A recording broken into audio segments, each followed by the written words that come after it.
1. Okay.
1, 2.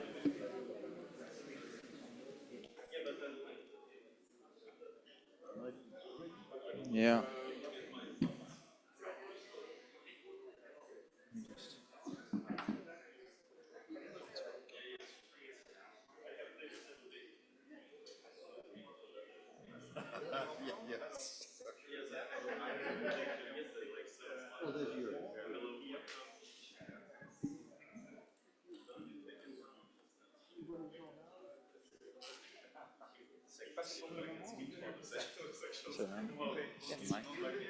Un instant. Je vais montrer. Section, taureau, ligne, et ceci,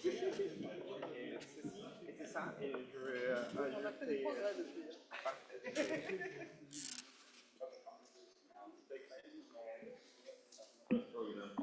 Yeah, you have to. You have to do all the time. Okay. Do we speak there? I didn't ask for the microphone. Something bizarre in the microphone when you move it. This one works too, so it should stay away. No. Yeah, we're almost there. Okay. More people coming in soon. Hello, familiar faces. Yeah, coming in. Welcome everyone to this session on polarimetry. As you've looked in the program, it will be a little bit focused on X-ray polarimetry, but we've tried also to include polarimetry in other wavebands to have a more comprehensive view. And this is really important because you can learn from polarimetry at every wavelength, from the radio to the optical to the X-rays. I wish the gamma rays would contribute, but it's still very difficult. The photons are not helping very much. Okay, so we have a little more time for the speakers in this morning. If you want to add a couple of minutes, feel free, because the first speaker, we interleave the division day focus on polarimetry with PhD prizes that we've given over the last 3 years, and so they could present their beautiful work. But the first one is still on the plane. So on the plane, it's a little difficult to do a Zoom session. So we'll try to move him this afternoon, and so we have no first talk, so we can have a little more time to ask questions. So I would ask everyone this morning to keep to the presentation time, so we have a little more discussion if we want, and you can dig in deeper into what they have presented. So we'll start. The sessions for today and Monday are organized in a way that we'll try to focus on different types of objects. So this morning will be accreting pulsars and black holes, and this afternoon will be the supermassive black holes and their jets. And on Monday we'll go through other topics and finish at the end of the afternoon with future experiments, which are really promising. So we'll go in the first part on Monday on gamma ray bursts and magnetars, and then neutron stars. And in the end, we'll discuss a little more leisurely, but I'm not sure because we're still trying to squeeze in another presentation, which would be really interesting.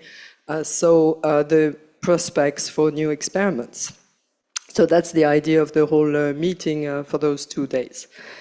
And I encourage you, I'm sorry I haven't checked myself because I had connecting problems, to look at the Slack session for this meeting. And I would encourage you to post your PDF presentations, your poster presentations, since we all have PDF files for everything.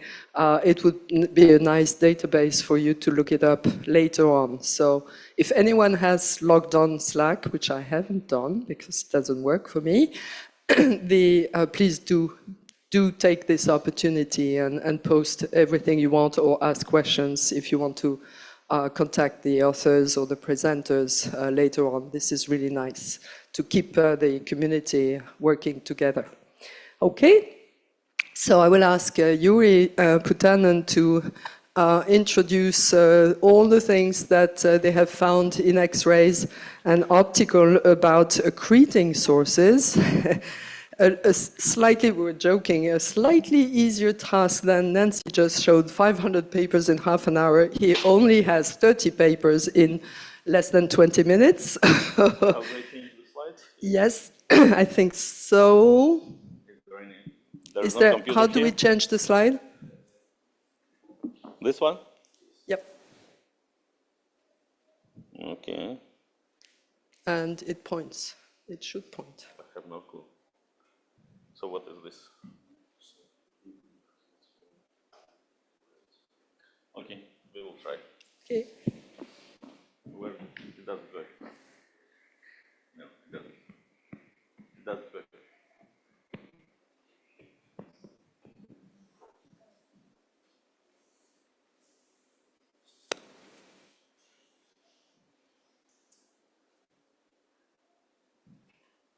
Okay.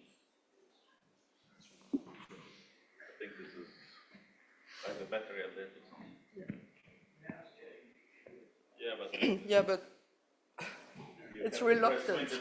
Let's put it this way. no, it doesn't work.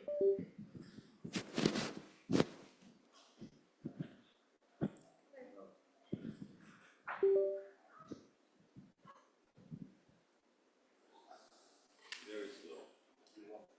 Slow reaction.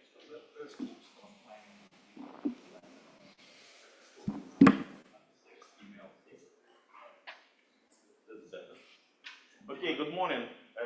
I would like to talk about XP results, and this is the Image and X-ray Polarimeter Explorer. Do I need the microphone, or you can hear me? Yeah, it's better with the microphone. No, that's fine. And so basically, as Isabel mentioned, we have more than 35 papers published about X-ray binaries only. So this is obviously impossible to give you, detailed view about each object. And the problem is that they are very different, all of them. So it's very difficult to review. I will give you just a few examples what we learned about geometry of emitting region and X-ray binaries using this instrument. And so there are now, there will be a special issue about results of XP published in the journal which is known as Galaxies. A couple of them are already out, and there will be Michal Jovcik is leading a review on X-ray binaries in cell mass black holes. So there will be a number of papers and review, and also all other XP results published very soon. Okay, so we will talk about polarimetry. Polarimetry has been proven to be very important in all other wave bands. We have been using this for decades. But in X-rays, where there are some objects that produce most of their radiation, and this radiation should be strongly, or at least polarized, because there is asymmetry in the scattering region, or it should be there is some magnetic field that produces and you have synchrotron radiation. Therefore, you would expect that measuring polarization will give you some idea about the geometry of the object. Unfortunately, up to recently, there was only one object that was studied, details, that was the Crab Nebula. That was actually studied by the satellite which is called OSO 8, and there are papers from middle of 70s. And up till 2021, there was not much of the measurements of the X-ray polarization in other objects. So XP was a like rather small, cheap satellite, just launched by NASA in collaboration with ASI, Italian Space Agency, in 21. And this consists of 3 mirrors and 3 identical detectors that work and measure polarization based on photoelectric effect. So we have a photon with some polarization in the plane of this screen. And when you have photoionization, the electron direction is correlated with the direction of the polarization. And therefore, when you measure angular distribution of these electrons, then you can measure polarization. So what you need to do that, you need a 2-dimensional detector. This is this GAX pixel detector. And when the electron flies through the detectors, leaves the trace in there. So you get an image of the photoelectron flying through this and making like a trace in this image, and then from this red line will give you the direction of the photoelectron. And when you plot the angular azimuthal distribution of this photoelectron, you can measure then the polarization and the amplitude of this modulation. It depends on the polarization fraction. If you have unpolarized source, which is on the right, then you see basically flat distribution. If you have strongly polarized source, then you will see strong oscillations. And this modulation factor is a function of energy. So basically, which you calibrate on ground. So I will start from stellar mass black holes, and of course, maybe I should mention here that this technique is this photoelectric effect, these detectors. This is really revolutionary because before people worked with Thomson scattering, and this is not very efficient way of measuring polarization. So XP is about 100 times more sensitive than also 8. Okay, that's why we have now plenty of results, not only Crab Nebula, but actually now we have about 70 papers from XP. Published or submitted on all other, all kinds of possible objects. Okay, let's start from stellar mass black holes. The most famous one is probably Cygnus X1. This is a high mass X-ray binary, which shows different spectral states. You see on the left, you have here some soft state, red, where you have most of the emission produced in sort of standard accretion disk with about 1 keV temperature. And then you have hot state, where most of the emission comes at 100 keV. You have here this kind of bluish spectra. And I will talk only about the hot state today of this object, and the geometry of this emission of this emission region that was producing these hot X-rays has been discussed for many decades. You have sort of some hot flows close to the black hole, and the people make different, cartoonish representation of how this hot flow should look. It's either corona-like or some flares above the cold accretion disk, or maybe the accretion disk is truncated and you have some inner hot flow that is producing most of the radiation where most of the energy is dissipated. And some people make this kind of models of lamppost where you have some source above the black hole and the axis produces most of the radiation. So the question is, what's the geometry of the source? And of course, polarization is sensitive to the geometry, because if you have very symmetric, spherically symmetric source, you don't expect much of the polarization.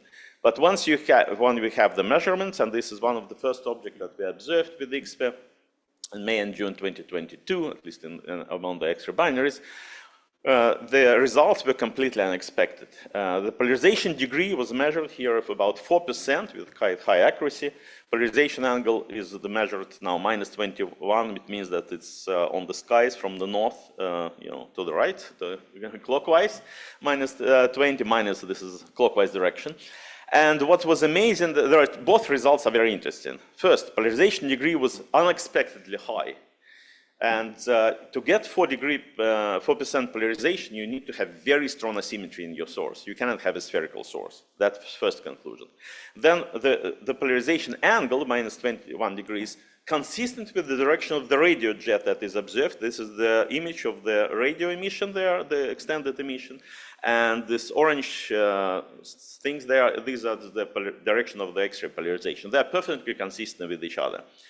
And so there are two effects that we need to explain. Actually, it's not difficult to explain why the polarization is along the jet, because if you have emission region which is like the hot flow in the perpendicular probably to the jet, which is probably perpendicular to the accretion disk, then this is what you expect. The polarization should be parallel to the normal to this hot flow.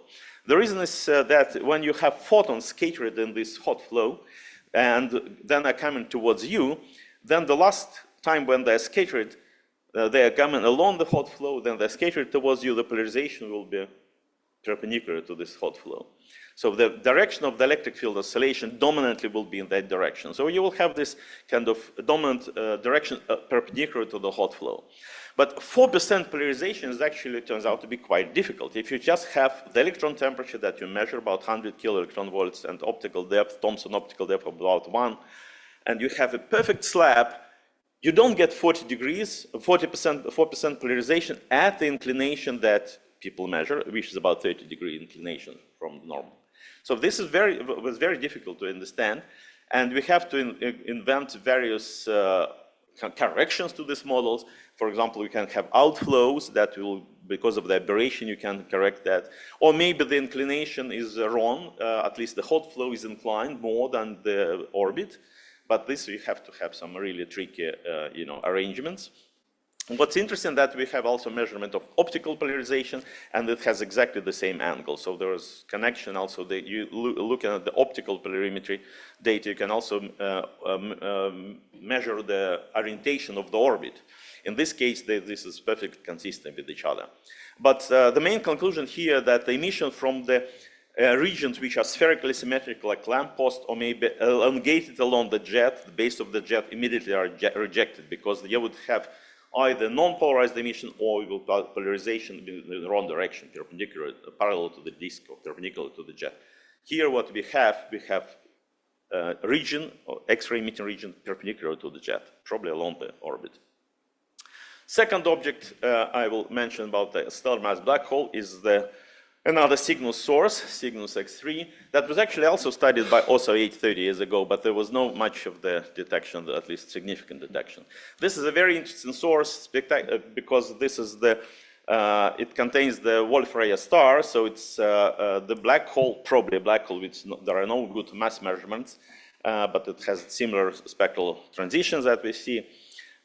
It's embedded in the Wolf-Rayet wind, so there are strong orbital variations in basically all wave bands from X-rays to radio and gamma rays.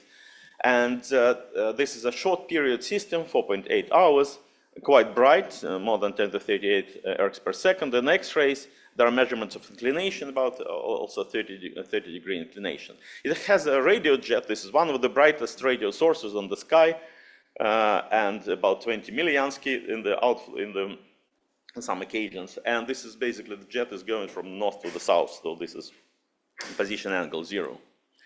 There are radio X-rays correlations, which has on the left here you see various states of the source. You have on the right you have X-ray spectra.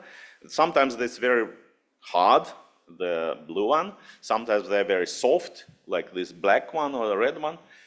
And for many decades, people try to understand the spectral transitions and the nature of this emission, how you produce this kind of spectra. XP observed the source 3 times. There it's marked with the star on the left, the hard state, intermediate, and some ultra soft state, which is the red points there. That's basically black body-like spectrum. That is the last observation that was done just half a year ago, and slightly more than half a year ago. And the hard spectrum, the hard state was observed early on. So let me concentrate on the hard state. This is a very strange spectrum with the emission peaking at about 20 keV, very strong iron line, 1 keV equivalent with, and there are actually very different models that try to reproduce the same kind of spectrum. There are some reflection-dominated spectrum. You can have like standard, more or less hard spectrum that you have in Cygnus X1, but then strongly absorbed in the Wolf-Rayet wind. So there are plenty of things to think about how to interpret this spectrum. But when you look at the XP, look at the source. Of course, we were completely amazed. We were just, the data, they're spectacular. There are 21% polarization degree, okay? And on another occasion, this intermediate state was 10%. And polarization angle is perpendicular to the jet, so 90 degrees, so it's jet is 0, so now we have perpendicular. So it's exactly opposite what we have in Cygnus X1. And 20% polarization is basically impossible to get in any reasonable geometry. So the only geometry that's, and energy independent basically, so here we have, there is some iron, in the blue spectrum on the right, you see there is a dip in the polarization at around iron line. Because iron line, this fluorescent line, is not polarized, so it's expected that you'll have a dip there. But otherwise, it's more or less energy independent, and it's very difficult to get. The only model that we managed to produce that's sort of reasonable is that this spectrum that you see is pure reflection. You don't see the central source at all. You see the reflected signal. And the way to do it is that you can have the accretion disk, and you have a super Eddington accretion source that produces very strong outflows. And these outflows, you will have a funnel in the center, which is more or less empty along the axis. And the central source, which is on the black point on the center of this conus-like structure, and then you have reflection from the inner walls of these outflows. Okay, and by modeling this reflection, you can actually get the idea what is the opening angle of this conus, what is the inclination, or at least there is, you can, on the right, you have the contour plots for opening angle, this is alpha, half opening angle of the conus, and versus inclination, I, okay? And in order to get 20% polarization, for example, for 30-degree inclination, you need to have opening angle just about 10 degrees. And you're observing this cone from 30 degrees. So that's why you don't see this, the central source. And once you try to model, of course, it's easy to reproduce a polarization angle 90 degrees, because in this case, polarization will be perpendicular to the normal here, because of the reflection. But you can measure the intrinsic luminosity of the source, which is above 10 to 39 arcs per second. So this is clearly a super Eddington source, at least for a low mass black hole that we think is there. And if you would be lucky enough to look at the source along the axis, you would see even stronger radiation just because it's beamed towards there. So easily above 10 to 39, maybe 10 to 40. So in the sense, this is the paper that is now published in Nature Astronomy. We write that the Cygnus X3 is a hidden ULX source in our galaxy. We had another example, SS433, that people have been discussing for decades, where you look basically edge on the source, and it's very weak in X-rays, but it's also super Eddington accretion. But this is another example. Now we have measurements. And so basically, we try to model these different states, and with the hard state, we see this pure reflection. Then this intermediate state, we think that there is some kind of, this outflow is becoming more or less transparent at least some point. You can, therefore, the polarization drops. And in this ultra soft state that we observed actually half a year ago, polarization was measured 12 degrees. And then we actually came out with the idea that the spectrum there, I should show you because this is really interesting. This spectrum is the red one on the right. So this is very black body looking like spectrum. And black body looking, people thought this is just accretion disk, directly observed accretion disk. So at 30-degree inclination, the polarization degree should be 1%, okay, from the standard accretion disk. And we see 10% polarization, 12% polarization in the soft state. So therefore, it's basically 12% polarization is impossible to get just from the accretion disk, okay? Therefore, actually, in the ultra soft state, we also don't see the accretion disk. But what you see is the reflected, scattered radiation of this accretion disk scattered somewhere in the wind. So you have this kind of, this picture on the right there, you can see that there is a beam of radiation coming, and then it's scattered towards you by the matter above this funnel, okay? So this is a really spectacular source, I think.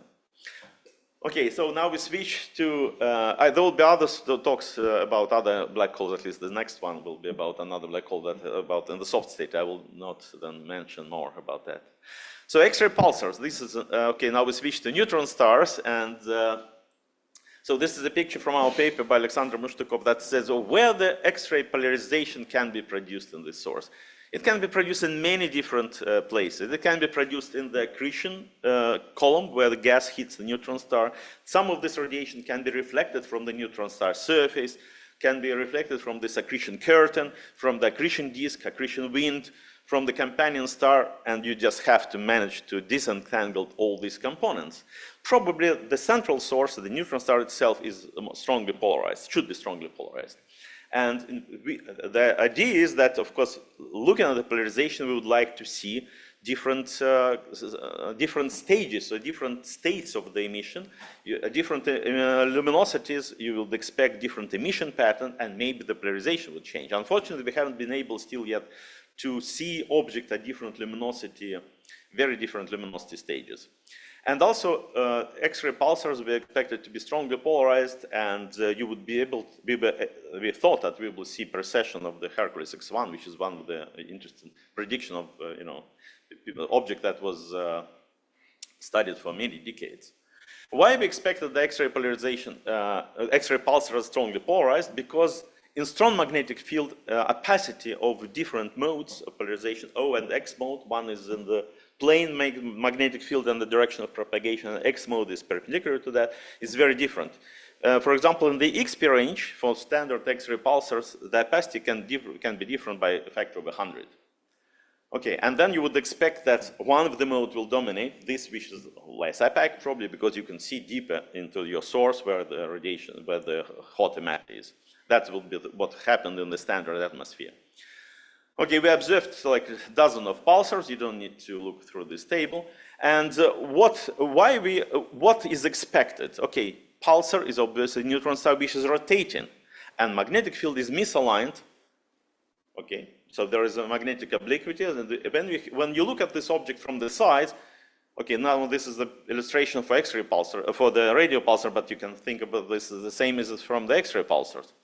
If you look from the side, then the beam is just varies on the sky very little. But if you look from the top, then the beam goes around twice per period, because you have like, this beam is like, polarization is not a vector, it's pseudo vector. So you would expect two rotations, 120 degrees, 180 degrees rotation per one rotational period. And this is what we see, and we applied the rotating vector model, which was actually proposed for radio pulsars and then reproposed for the X-ray pulsars.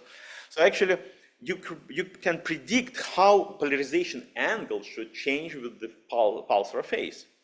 And from the variations of the polarization angle, you can determine all the geometrical parameters, the inclination of the pulsar, the magnetic obliquity, the angle between the magnetic dipole and the rotational axis, the position of the rotation axis on the sky, so everything what you need to know, right? And just a couple of examples. Centaurus X3, this is the first X-ray pulsar that was discovered by Giacconi, and X Persei, this is the closest X-ray pulsar at less than a kiloparsec from us. And what you see on the picture, on the bottom picture, there is this polarization angle as a function of phase. In one case, you have more or less sinusoidal variations, low amplitude, about 20-30 degrees. It means that you are looking at the object from the side, and you have this kind of just, when it rotates, you see small variations of the projection of the axis on the sky. And another source, you see that there is a huge variations of the polarization angle. So in the one period, on one pulsar period, it goes twice through 180 degrees. So it means that you are looking from the object from the top, and you have the stick like rotating below you. Okay, so you are looking. There is either very small or very large inclination from 180 degrees. From the derivative, whether the polarization angle is going down or up, you can actually distinguish between the inclination angle below 90 degrees or above 90 degrees. Because from normal radial velocity measurements, for example, you can only say, for example, the inclination angle is 60 degrees, but in reality it could be 120. Okay, here we can actually tell you what's inclination. Are we looking from the northern pole, or from the southern pole of the system? Okay, so this is interesting. So we have two examples here. And then we can apply the rotating vector model and get geometrical parameters. And this is what has been done for all the sources. So we can find this in the review in Galaxies. And what was interesting that when we applied this model to Hercules X1, and we saw that there's again the picture on the bottom there, polarization angle differs in different superorbital phases. This is an object that shows superorbital variability of 35 days. And you see clearly that polarization angle behaves differently. There is a bright stage and there is a weaker stage shot on. Polarization angle variations are very different. Then you apply rotating vector model, you get geometrical parameters, and you see that there is inclination varies, magnetic obliquity varies, everything varies in time. And how it's possible? And basically one of the explanations that we have now published in Nature Astronomy also, that this is the indication of precession, okay? It requires that the neutron star is not spherically symmetric at the level of 10 to minus 7, okay? So for 10 kilometer star, this is just a millimeter size scale, but this is something that would explain these variations. Okay, there is some complications that came to all this model, and this was first time we observed it in this X-ray pulsar, LS5 plus 4417. We observed it, this is a transient pulsar that showed the outburst somewhere at the beginning of 23, February 23, I think. And we observed it two times. There was the red points and blue points with XP. And the most interesting picture here is the bottom right there, if you look. Two observations, the first one and the red, the second one with blue. Polarization angle is completely different. So you can apply to these variations of the polarization angle rotating vector model. You can even try to get the geometrical parameters, and then you'll learn that the inclination in 10 days varied by 50 degrees. magnetic obliquity by 30 degrees. Basically, the position angle of the sky changed by 90 degrees, which is easy to explain in principle if you just change your emission from O to X mode. This is exactly 90-degree change. But we thought this is a little bit too much. Maybe precession is not the case here. And for this object, we had to look at the Stokes diagram, Stokes parameter plane. So this polarization is normally measured using Stokes parameter. So we have Q parameter and U parameter. Okay, if you don't remember that, take a book of Rybak Light, it will be explained. Okay, and these blue and red points, these are our two observations. So there is a track, there is none, but these are just phase beams. And when we look at this, we realize that they look very similar. Right? If you look, they look very similar. But what's the problem? That they are different sides of their region. Their region is marked there 0, 0 with the black cross.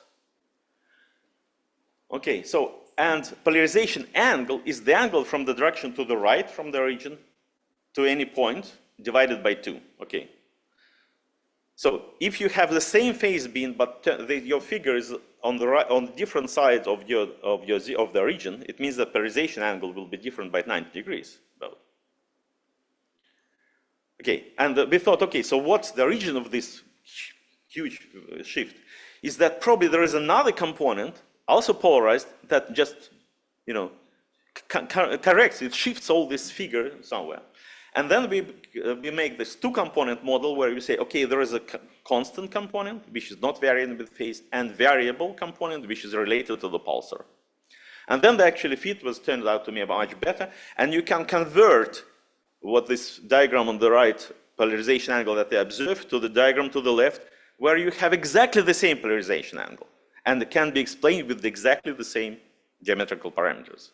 Okay, but what we discovered then, we discovered another polarization component there, which is about 3% polarized, but it means that it can be actually 30% polarized, but producing 10% of the flux, or it can be, 100% polarized, but producing 4% of the flux, something like that, 1% of the flux. But it's, so we actually don't know how strongly it polarized, but you can easily reproduce the data if you have 30% polarization of this component producing 10% of the flux. And polarization angle of this component turns out to be consistent with the optical polarization. So we can actually, which probably is related to the accretion disk. So we actually learned something about that there is another component related to the scatter in the accretion disk. Okay, so the last topics that I will not have time to review, this is non-magnetic neutron stars. I will mention just one source, Cygnus X2, which is the first source that XP observed, and turns out that its polarization is consistent with being the position of the radio jet that was observed actually years before that. And it turns out that OSO 8 also observed this source, but they never mentioned that they have a detection that was below 3 sigma. But actually, polarization angle that OSO 8 discovered was perfectly consistent with what XP has measured. We explained this. Well, I can explain this data, which is polarization is about how much here, like a couple of percent. You have some spreading layer emission reflected from the accretion disk, or you can have the wind from the accretion disk can also produce what you see. If I have 20 seconds, I will mention one source, which is GX13 plus 1. We have 10 sources. I will not mention all of them. But this is, I think, the source that really blows our mind because we don't understand what's happening. On the left, you have here Q and U diagram, the Stokes parameter plane, and you have 5 observations separated. It's one observation, but separated in 5 different bins. And you see there is points are shifting on this plane, and then you plot polarization angle as a function of time, and you see rotation of the polarization plane by 70 degrees. Okay, and we have no clue what is happening. Okay, so we can invent a model where you have inclined neutron stars rotating, and you have sometimes emission from the accretion disk, boundary layer, sometimes from the spreading layer when the gas spreads on the neutron star. The neutron star might be precessing, then you can sort of try to get the 70 degrees changes. But in reality, we don't have the model.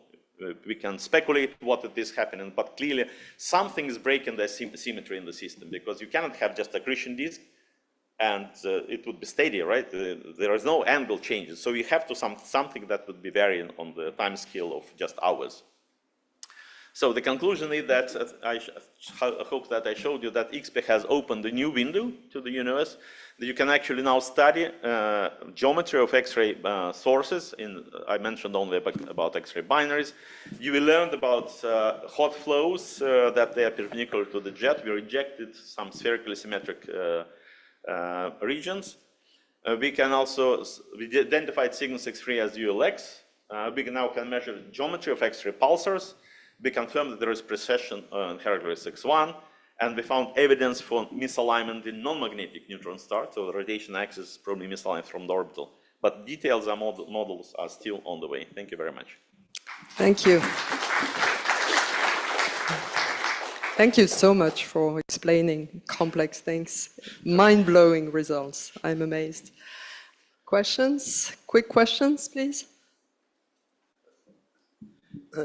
Yuri, those XP data are absolutely gorgeous.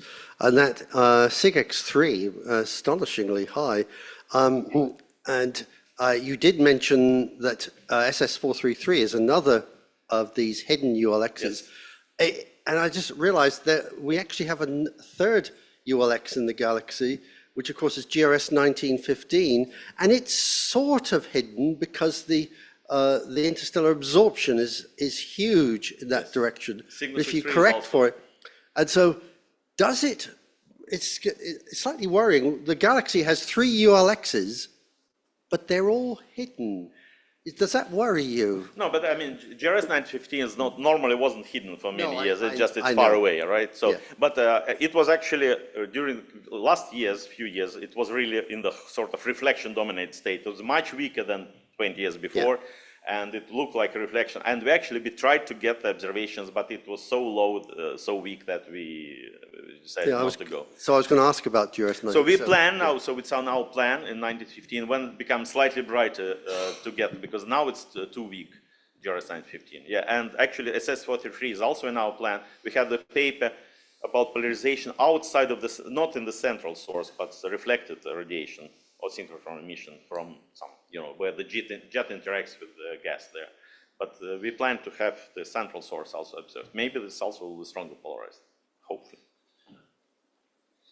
Yuri, I was wondering what the prospects are of XP observations of magnetic white dwarfs, in particular the white dwarf pulsar AR SCO, which shows such strong, modulation in the optical polarization.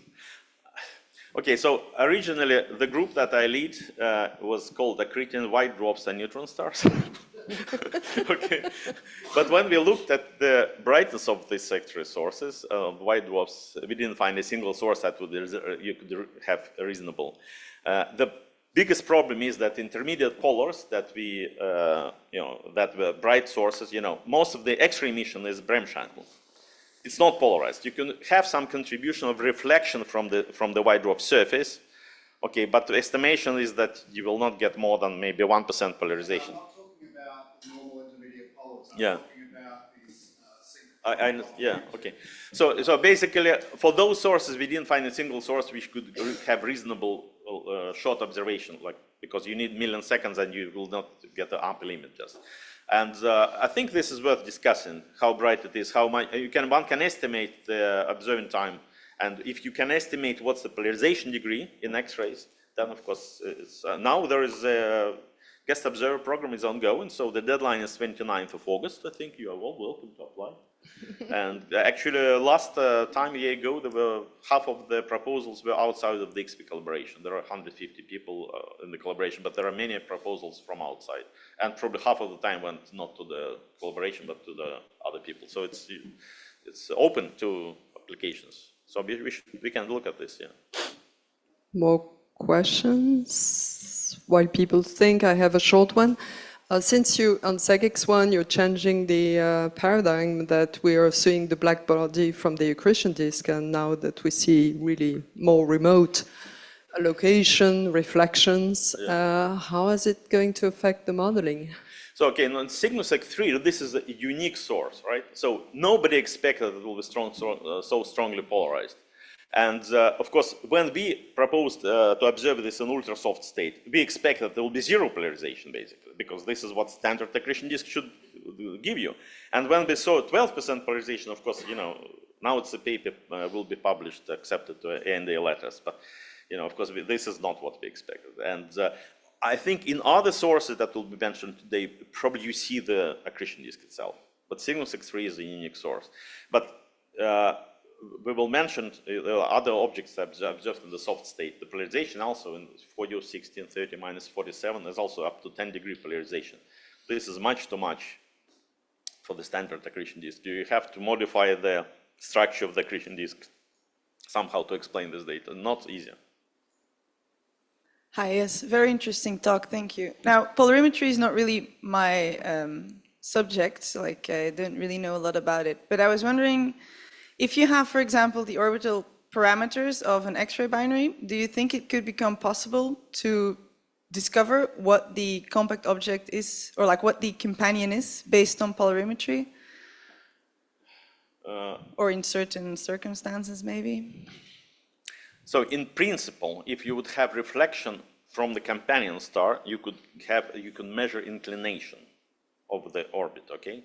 If there are no other means. But the problem is that the source, the compact source itself, could be polarized. So therefore, it's very difficult to find the reflection signatures, because reflection is also quite hot spectrum, and XP is not the right energy band to look at the reflection from the star.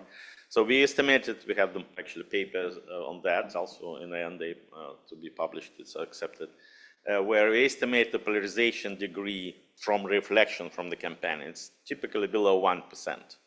And when you have a variable central source polarization, it's very difficult to disentangle orbital variations from the variations of the central source. Of course, orbital variation should be there, but you need to have very good data for a very long time to see it. And so we haven't done yet, we haven't found any yet that way you could actually. So how bright does it need to be? No, it's in a sense it's not bright. The problem is that if you want to have inclination, you have to separate polarization produced by orbital modulations, because you have reflection from the star, from the variations of the central source, which is, and therefore it's not easy. It's a contrast problem. Okay. Thank you so much, Yuri, for your presentation. Thank you. Can I ask the next speaker with Brigitte? Oh, here you are. So we'll hear more about the spin of an accreting black hole and what polarization can tell us from Brigitte Maimouna. I'm sorry, I must... Yes, no. Okay, Yes. I got it right. Thank you. I'll give you a 3-minute warning for the end. Okay, thank you. Okay, so hi everyone. My name is Maimouna Brigitte, and today I'm going to present the first XP observation of the black hole X-ray binary for U 1957 plus 115. So I'm a PhD student with IAU GA, and I will be presenting on behalf of the XPEC team. So this is...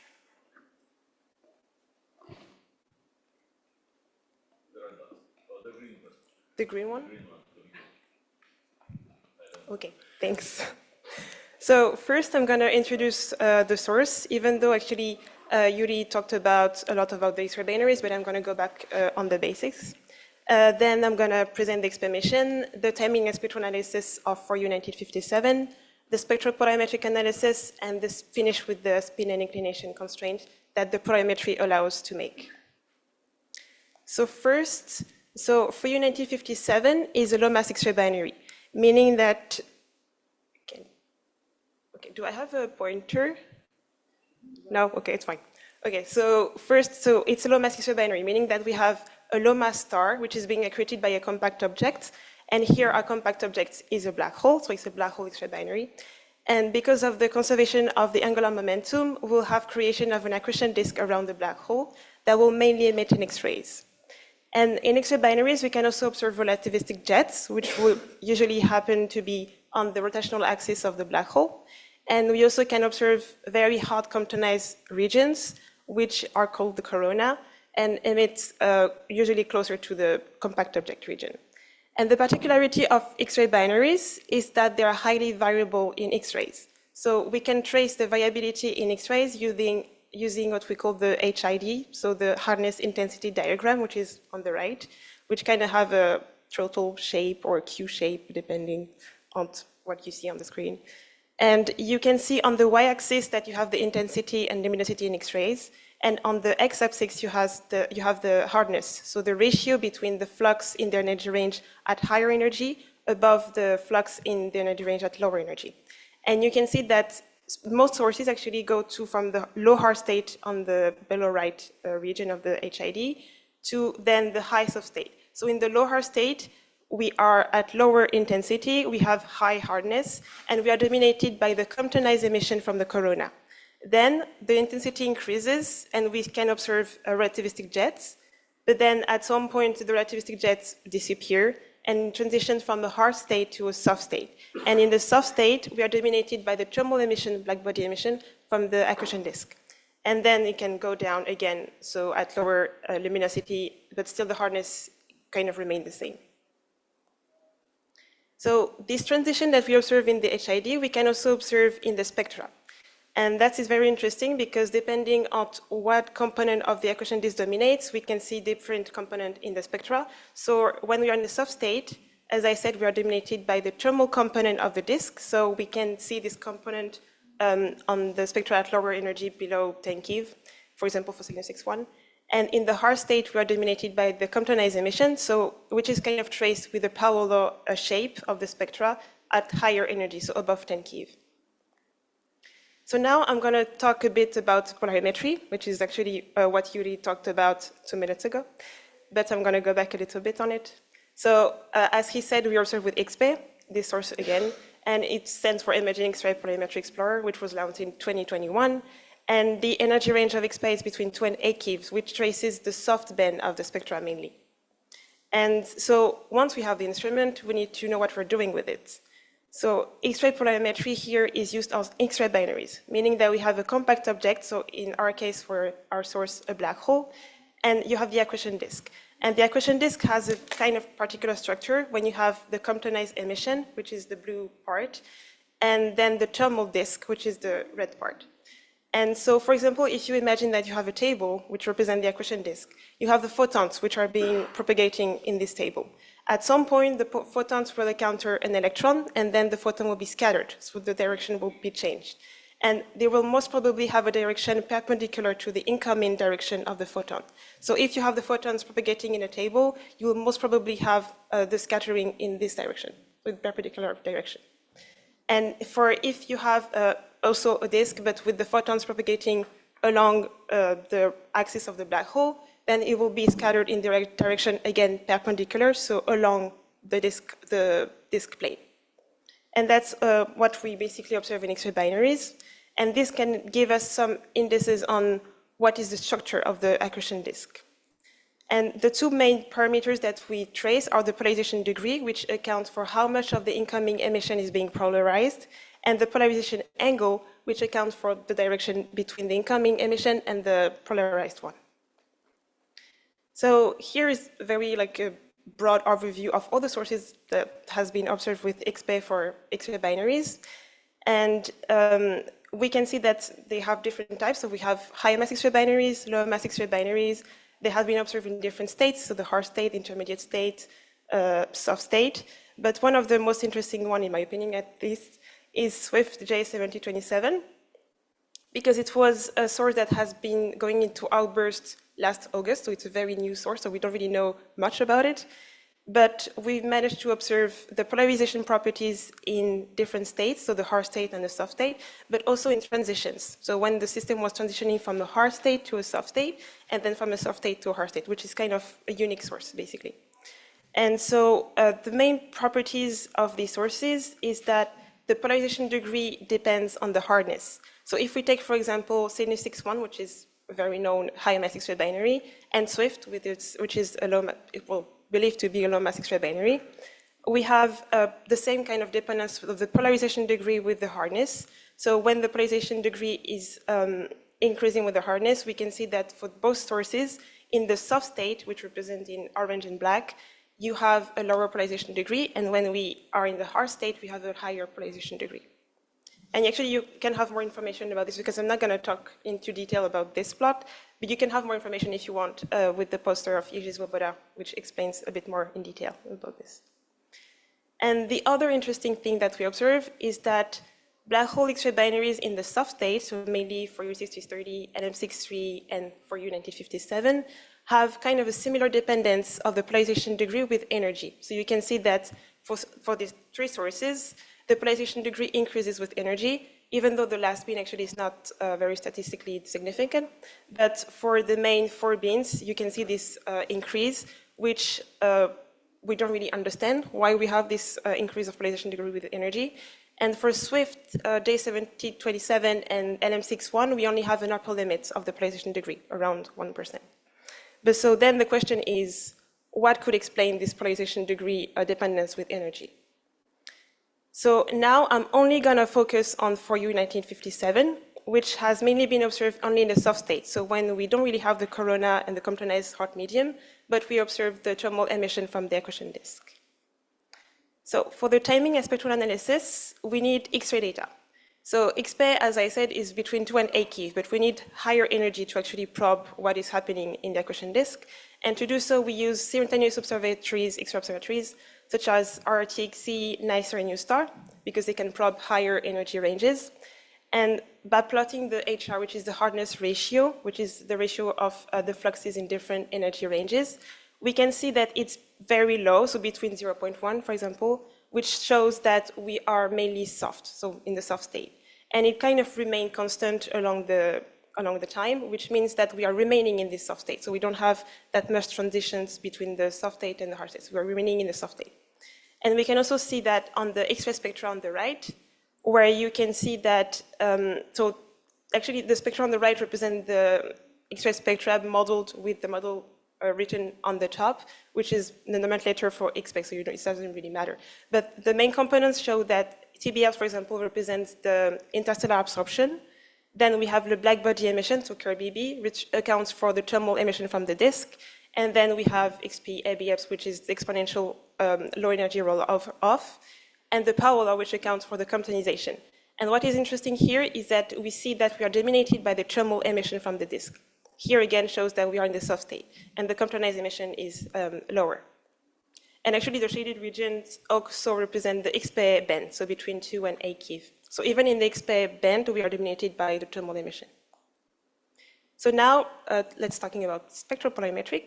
So the result from XP show that we have a polarization degree around 2% and a polarization angle about minus 42 degrees. And what's actually interesting here is that we have, thank you, is that we have different energy bands. And as I said before, we have the polarization degree increasing with energy, which is actually very interesting. But the polarization angle, though, kind of remains the same for the last 2 energy bands, so between 3 and 4 and 4 and 6, even though the 2 and 3 is a little bit higher. So now, what could explain the polarization degree increase with energy? To do so, we use the Cohen-BB-RR model, which is a model accounting for black body emission from a Novikov Thorne disk, and including polarimetry and also the returning radiation. Because you have an accretion disk, a black hole, and so you have very strong gravitational effect closer to the black hole, and so some of the emission will be banded. And then we can also have another parameter which accounts for how much of the incoming emission will be reflected off the disk, which is the albedo parameter. So if you have a very high albedo, that means that a lot of emission will be reflected off the disk and then re-emitted. And what we see here, for example, is that the polarization degree has a higher dependence with energy when we have a high albedo, so when a lot of emission is being reflected off. So now for the spin and inclination constraint, if we fix the inclination at 75 degrees, we can see that for different spins, so 0.5, 0.96, and 0.1998, we still have this dependence of the polarization degree with with energy. But when we have a very high spin, the evolution is actually stronger. So we almost have a linear dependence of the polarization degree with energy, especially in the XP band. So the vertical lines between 2 and 8 keV show the XP band. Now, if we do the opposite, so we fix the spin at 0.1998 and we change the inclination, we can still have this dependence, but we notice that when we have a high inclination, that's where the polarization degree dependence with energy is the strongest. And actually, the polarization angle, though, has a higher rotation also when we have a higher inclination. And that is quite similar to what we had here when we were fixing the parameters here, the inclination of this and the spin of the spectral fitting from our system to this. So this describes the best what we have for our source in particular. So here, the main conclusion that I want to show is mainly that 49057 remain in the soft state, and that's what we observe also in the spectra.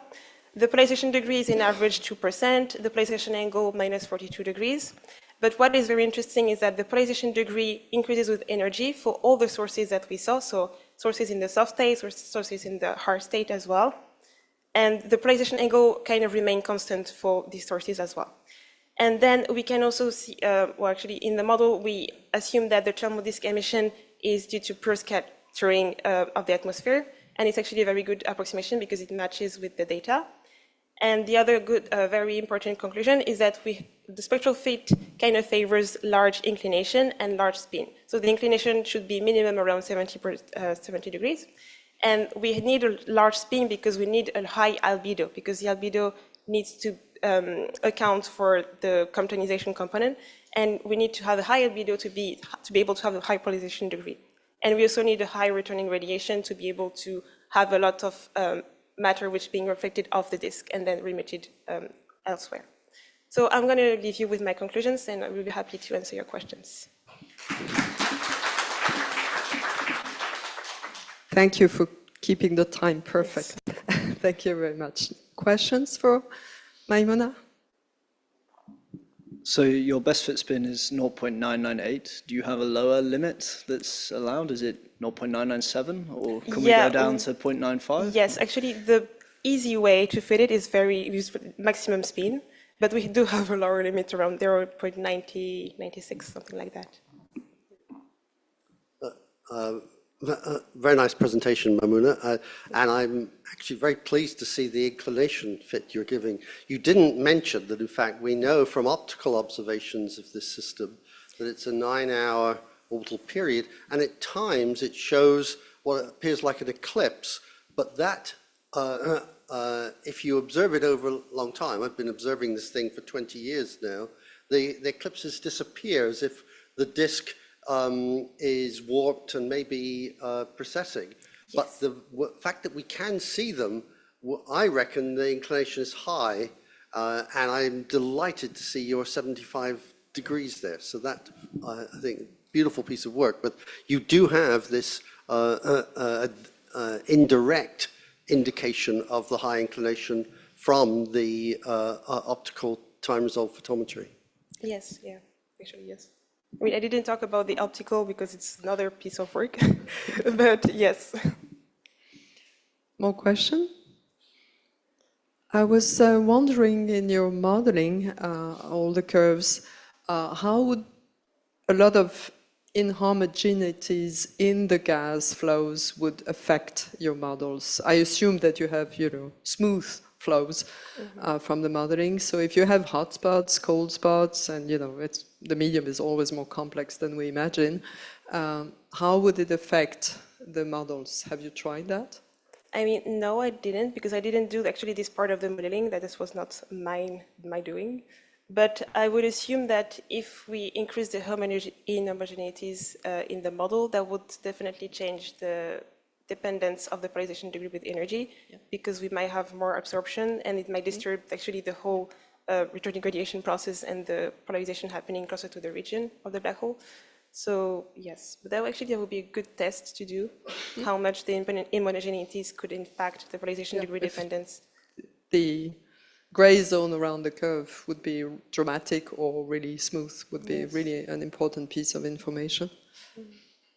More questions for her?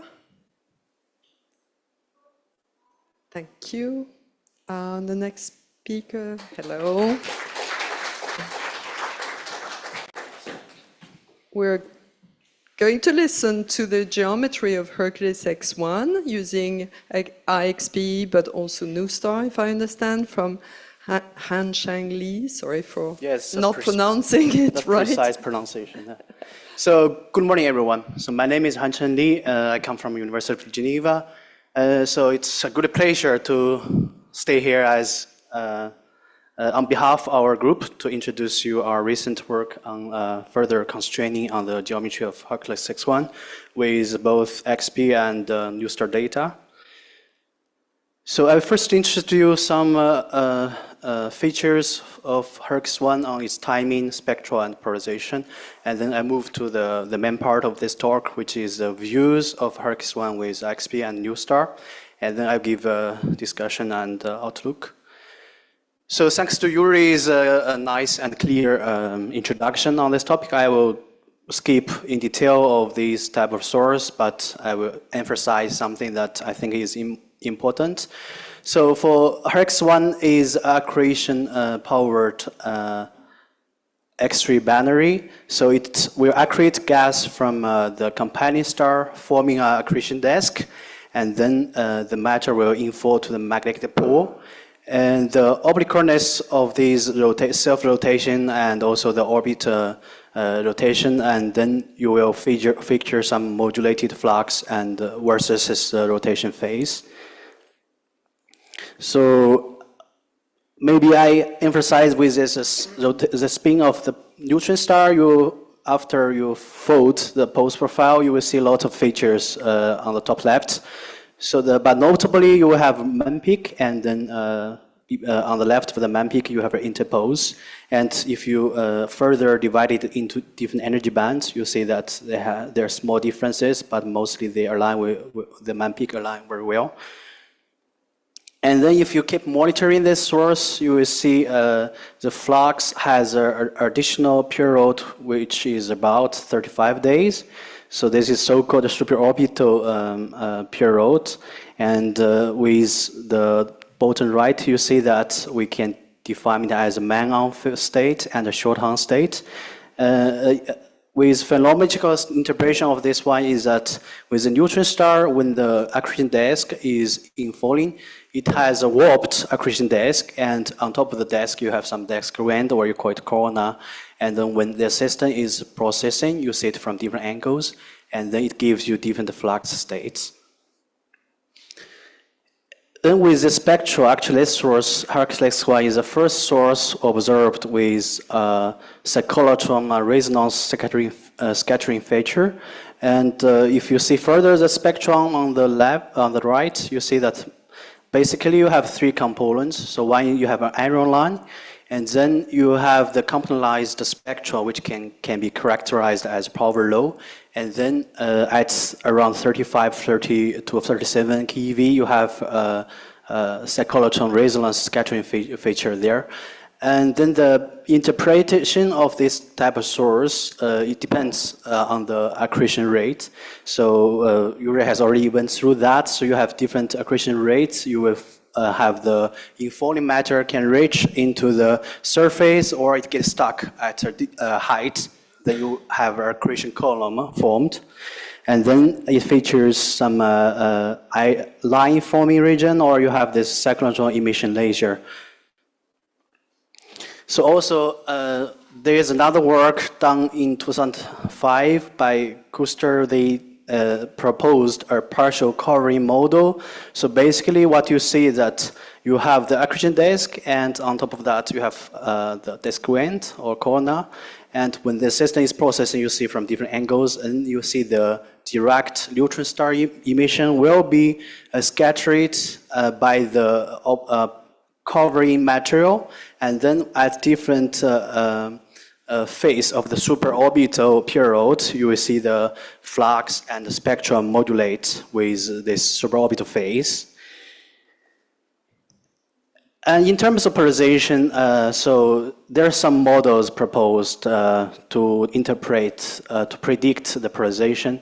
So basically, there's a one column model of the accretion column, and try to predict the polarization degree as function of energy. So from left to right, you have from 1 keV to 30 keV, and the blue dashed lines are basically the polarization degree. So you see that it is able to reproduce a man peak, a pose profile, and it predicts the polarization degree. Basically, for XP energy range, it can reach up to 60 to 80 degrees. So that's basically the theoretical anticipation. But let's now look at how the observation will give you about the measurement. So basically, we take 5 observations from XP, so it integrates into like 1 megasecond. And in the meantime, we also took 3 observations from new star. So unfortunately, we don't have simultaneous observation, but we managed to find like the adjacent observations at the similar supraorbital range. So if you see top X, you see the supraorbital phase, they are at a similar range. So using this data set, but maybe first this observation instrument and methodology of XP I will skip. And then start from the archive data, we start from level 2 and we build some pipeline. And then we try to first look at the timing of this type source. So on the left, you have the pose profile as function of time.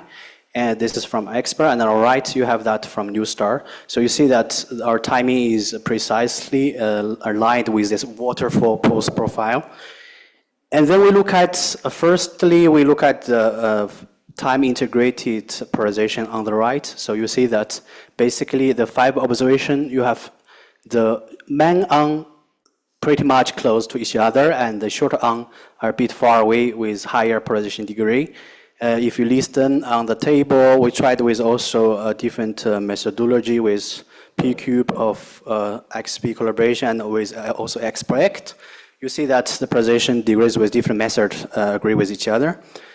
And then we tried also to look at the time resolved features. So you see on the top left, as function of time, you see the polarization degree is changing rapidly, and also the angle is also changing. If you see these gray symbols, they are the light curves. So by eye, you can already see that there might be some anti-correlation between polarization degree and the flux. But then we'll further try to see this anti-correlation.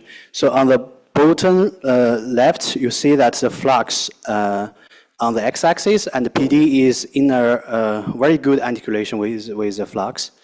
But not only that, we try to define our pose fraction of the pulsar.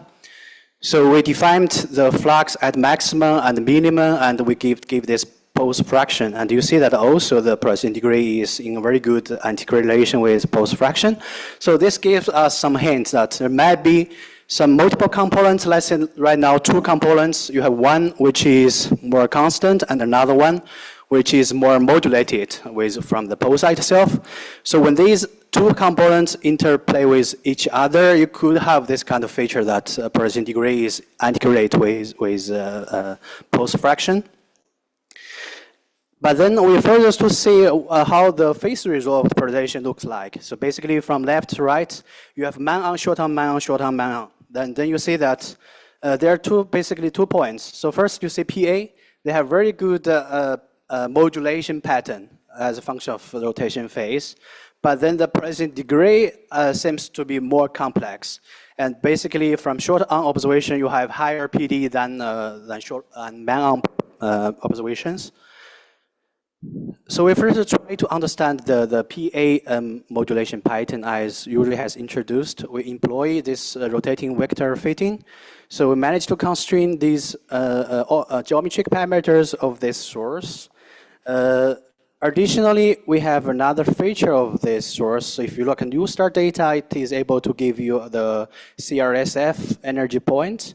So you see that on the left, this CRS energy as a function of rotating phase, you see that they are also modulating. So we also try to do a similar approach with this CRSF line. We tried also to build a geometric model, try to constrain the geometric parameters. If we list them together, you see that with this polarization angle, RVM fitting, we get some parameters. And with new star, we also try to get some parameters. So roughly, I think the RVM fitting of PA, it gives some geometric parameters that agree with new star, and then. But I have to note that new star, this CRCF energy is a very simple dipole model. But then you see that the theta and IP with Mangan and Shortang, they differ very much. So we are cautious with that because we think there might be, for the Shortang, there are some other components that we cannot probe directly the geometric parameters. But look at the IP, we only take Mangan observations. You see that it has a correlation with the phase. So we try to calculate the torque that is required to have this kind of change on KIP. So we see that it will beyond the torque that can be provided by warped disk. So it could be a combination of the warped disk and together with also the inner superfluid or the crust of the neutron star. Then we try to see the spectrum. If we see the Shortang is reprocessed from the neutron star, we try to do on the left. You have Mangan observation, we feed the spectra, and we fix the spectral parameters to Shortang observations. So on the right, you see that if we add additionally a power quotient model, the Mangan parameters can be used to fit the Shortang observations. So it agrees basically we have the Shortang reprocessed directly from Mangan. Also, we introduced this two components fitting from a vector on another source. We managed to fit, we use the same geometrical parameters from Mangan and fit it with Shortang, but additionally we add a constant component. So you see that the Shortang observations on the bottom right, the PA, you see that now with a red line of this constant components, the modulating components is quite similar with Mangan. So basically, you can use Mangan parameters to fit Shortang, but additionally, you have constant components, which means we should be careful when we use Shortang to directly probe the geometry of the Hercules one. So I want to emphasize that with this source, as we see that it has many, many components, we have to dig more into this source to evaluate different components before we can assess the geometry and the partial covering structure. So thanks a lot.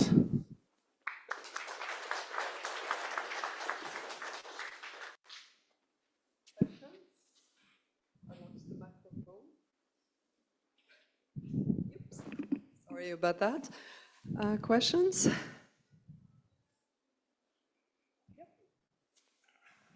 So on one of your slides, you had polarization with and without quantum electrodynamics, and it changed a huge amount. I'm just interested, what's the physics of QED? That was one of your... You mean there's another... Yeah, it was the blue and orange curve. I'm just interested from a physics perspective, what's the quantum effects that are so significant in this system? It's not that significant. You see it has more depolarization at some certain rotation phase. So for this one, I think it does something with magnetic field geometry. When you see it at certain phase, you have more of this depolarization effect of this co-ED effect. Let's say this Wacom by refringence of this stuff. But I'm not expert in that. Yeah. All questions? What about absorptions in different, being quite different in different places of the accretion column because of the intervening material? How would that affect your results? So it's yet another free parameter, but still. Yes, ideally, if you can resolve, if you go back to this, ideally, if we can resolve the data into more binning of this suborbital phase, we will be better. We will have better data set to evaluate how it changes with spectral. You can characterize the geometric parameters or the ionized parameter of this absorption geometry. So if we have more data, we can bin that into more data space, then we can evaluate more. Okay. So there's hope. Yes, yes. So right now with Expert, I think it's pretty much done with the source. Thank you. Thank you very much. More questions? Yes, one more.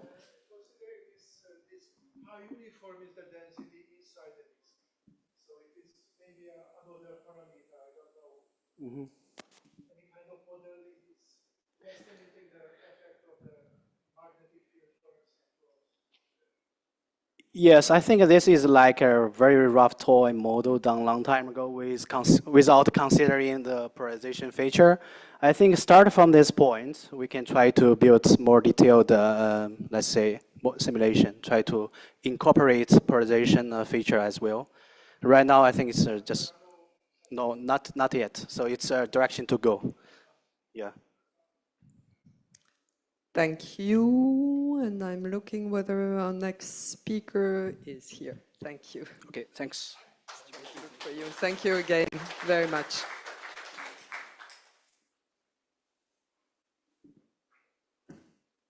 The green button. I don't know where the pointer is. I forgot to ask. The red one? No? Okay. So, Sujay, Mate is going to tell us how to combine gamma ray and X-ray polarimetric data, hopefully.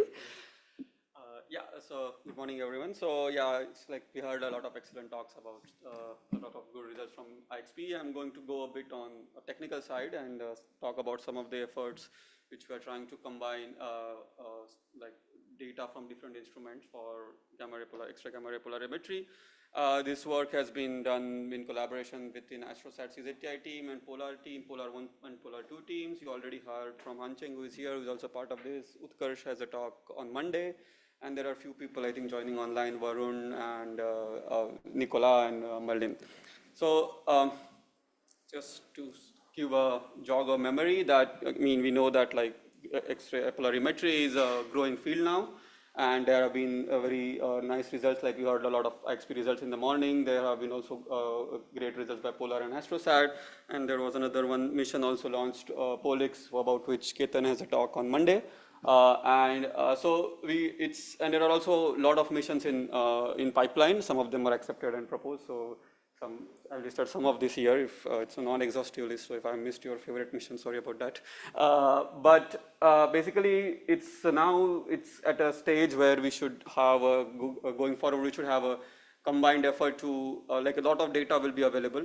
And we should be having tools ready to that we can make use most of the data which will be available. And as if you compare the spectral and timing analysis tools, like we have been doing that for a while, and that the software on that side is it's pretty mature, but especially in terms of polarimetry, we are still exploring the field. It's in the early stages. So. Yeah, so before I go into the details of what we are trying to do, just to, again, a quick intro about the techniques which we use for polarimetry in high energy. So we have the Bragg reflection at a very low angle, low energies. Then the photoelectric, which is mostly used by IXP, which is based on the tracking the photoelectrons. And at higher energies, you have the Thomson or Compton scattering. So this is one of the other polarimeters are working with Polix, CZTI, or Polar. And also one of the proposed mission, Daksha, which the talk is there on Monday by Suman Bala. So if you look at analyzing the data, there are like typically 3 methods right now, and individual missions have been using a bit of a combination of these or either of the one. So you typically get a modulation curve. So either you can fit it with a sinusoidal with your observed and 100% polarized light, or there is another way that you can recompute your templates like in the PFES space, so that you can have a combination of these modulation curves, observed modulation in spanning all the PA and PF ranges, and then you forward fit it like the way you forward fit a spectra in case of spectroscopy with your response function. Instead of with the spectral response, you'll have a polarization response, or you can also use IQU spectra directly to fit this. It's mostly done by right now, which IXP relies mainly. So I'm going to talk about mostly on the modulation side, at least for this, what the efforts right now we are at this stage. So This started with these efforts started with this case of observing Jerby, doing Jerby polarimetry, which is one of the again sub field in terms of polarimetry. Where there are a lot of efforts to measure Jerby polarization in prompt phase. And in last few years, Polar and CZTI have been the leading instruments that have measured polarization from GRBs. So for example, Polar has measured 14 GRBs in the 6 months it was operational. And CZTI, which is still operational, has published at the moment 20 GRBs measurements from 7 years. And then there are also a lot of them in pipeline, which should be out soon.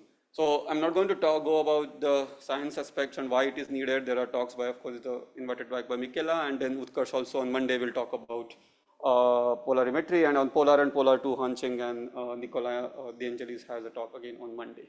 So the discussions here, what our effort started, where there were 2 GRBs detected by Polar and CZTI, and the measurements from the individual pipeline were not consistent. And so there was, of course, it was difficulties reconciling results, like why the same GRB is giving different polarization measurements. And also, this was partly to do with, because of course, there are analyzed by different pipelines. So there are, you have your systematics coming out of individual pipelines. And of course, there is also the polarimeters, both of them have a limited spectral and angular resolution. So your response typically, which depends on that. So you have to rely on Fermi or Conus data to get your constraints, good constraints on the spectrum, and because you have all these effects propagating in your polarization measurements. So then the way forward was only to do the joint spectropolarimetric fit. And there was a workshop in last year organized by Merlin Cole and the Polar team to do this, make these efforts, like bringing the models into the data and reconciling these results in general in terms of high energy polarimetry.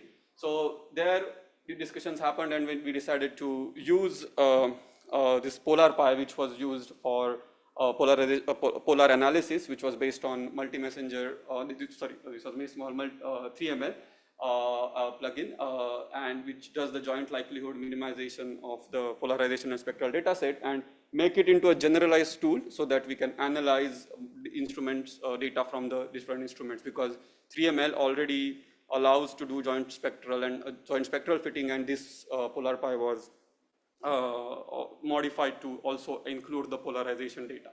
So, but of course there is a key challenge here that if you want to have 2 instruments talking to each other, you need to have some certain standard sets, because otherwise you are talking different languages essentially. So there was a lot of discussion on defining these kind of common data standards, and for this kind of for the polarization response and data, similar to the standards which are defined for spectroscopy in terms of the PHA files or the response files for spectroscopy for the responses. Okay. Yeah. So out of this, I'll just give a briefly, just not too much technical detail. So we have kind of come up with standards which at the moment at least the 2 teams agrees, and we have tried to convert the data for both AstroSat and Polar into this. So basically, if you look at the response, it's a function of the input energy, your input polarization angle, and so you have a scattering bins, that is the modulation bins after you detect it. So it's a complex response there compared to the spectral response. You have it depends on the energy, your polarization angle, and also the scattering bound. So you have to then forward fold it with the given spectra, and then also you have the data response, which is also the actual data, which should have the time information and the scattering bin and for your energy channel for your selection. So, and one key aspect here is also to define a uniform definition for polarization angle, because the different instrument would observe the projection of the angle, and then when you want to do joint fitting, you need to go to the sky plane, and that's really difficult to agree upon. So we have these documents ready, so you can scan the codes, and of course the suggestions are welcome. This is not final, but and any comments and suggestions are welcome. So please go scan it and take a look. And so where we are at the moment, that we have made the PolarPi into a generic tool which we call PolPi, and it's currently under very active developments. It's public right now, you can just go and check it out. If you download it, it's probably going to crash. It's not in a stable release. So we have tested this on the polar data and the CZTI data, which is published. So Utkarsh will talk about that and show some results on Monday. This will be also the official tool for Polar 2 and the proposed Daksha mission. And of course, if any other missions, there are people here and they want to use it, we are welcome. And we are also open for any contributions if you want to do the code. And yeah, so this right now, as I said, that only fit, this is in terms of keeping in mind the GRB data, but like there is a possibility also, of course, adding, we're thinking of adding XP and data from other missions that could be possible once this is in a bit stable stage.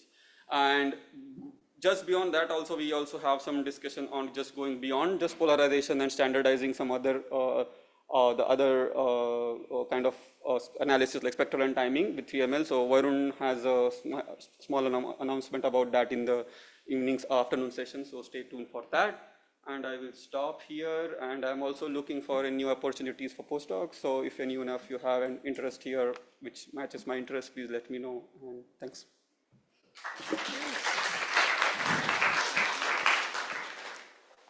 Thank you so much for undertaking that, because this is really hard work. Comparing missions is a nightmare, always. I will take the opportunity to have the microphone to ask a question. The discrepancy between the two gamma bursts that triggered deeper comparisons, did you learn whether it was an understanding in the instrument behavior, like noise or anything that could, shift the data, or was it really more into the physics, because the two instruments use different detecting signals? No, the physics should be similar in terms of detection because both of our Compton scattering. Okay. It's a slightly, the energy range is there is a reasonable overlap. There are systematics because, for example, one of the GRB is not well localized. So the responses do vary based on the localization, and the spectroscope, like the spectra also for that is, for example, it's not really well constrained, I think. So so we have not actually gone to the joint fitting yet. So actual final results are not out yet. Like this is still underway. So we don't still understand whether there is, how to reconcile that. But once we have this ready, and this is one more robust version of the pipeline, the PolarPi, and then we fit it through, then we can understand. But then it is most likely to do with the systematics of the both pipelines coming out. And one of them for sure, the localization is, we are also right now doing that to get a better constraint on the localization. Okay. Because it was not detected by any of the well-localized the missions like it doesn't have a Fermi data, and there is no Swift data also for that. But that's a very important point to stress, because the other people know where their neutron stars are. More questions? You're all hungry, I know. Well, I have one for all of you who are experts.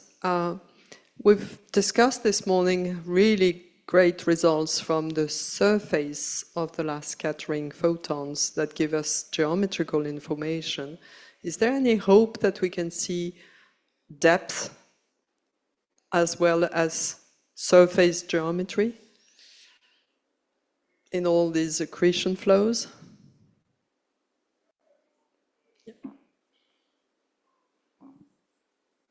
One of the mysteries for accreting X-ray pulsars was that polarization degree wasn't 80% as was predicted, but maybe about 20%.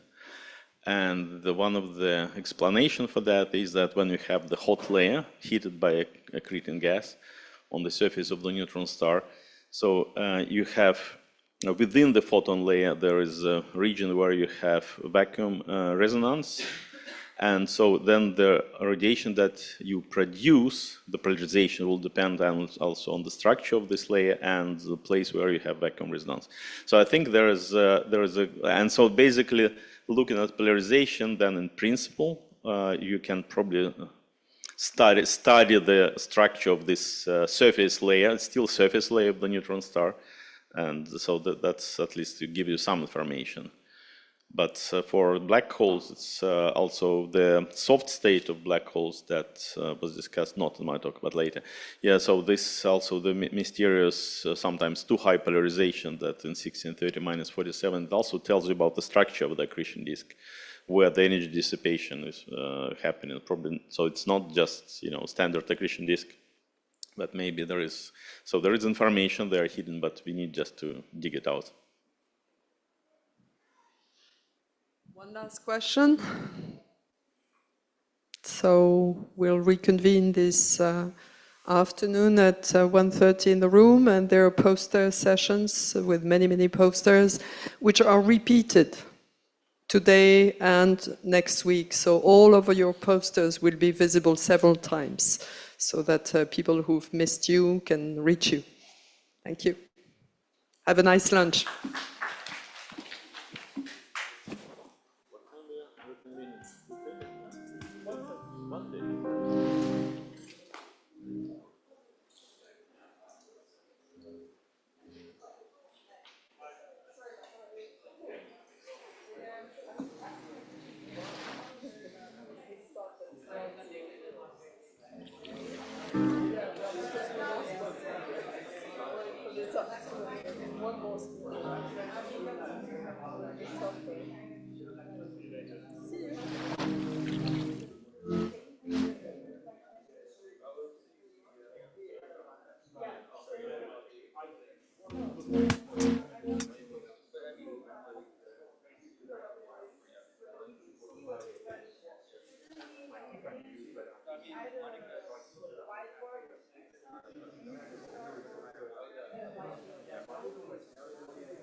I used to know it, but I've not followed up for 10 years or so. So Yeah. really nice results. You have a lot? Now it should play in a source.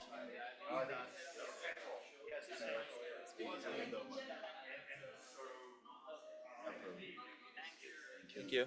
Where's the pointer on that thing? We're having problems technically right Oh, now. that's why. That's why, because we pushed all buttons and Yeah. nothing showed up.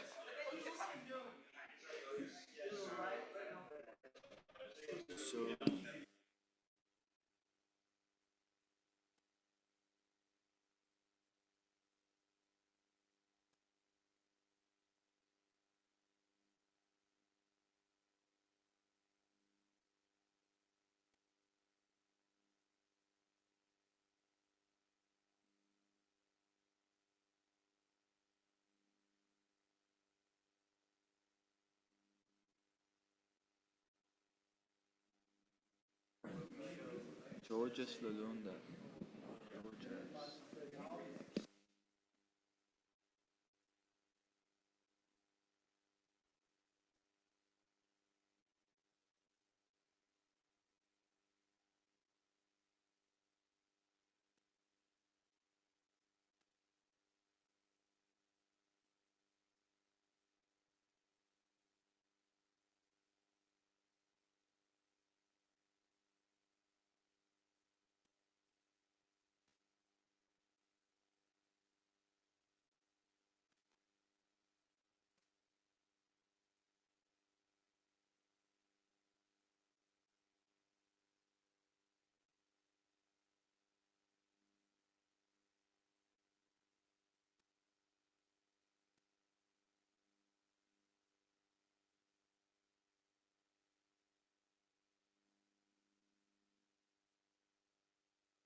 should I just give them 15? Total. Total, Yeah. yes. So if I overrun 15, So scream you at say me. this if you're sitting there? No, I'm sitting in Or you're front. sitting there? Yeah, it's They easier. will see it on the... On the screen? Okay. And pointer, it's, oh, wow, great. So which button is the pointer? The green is slides? Yes. And the small one is okay.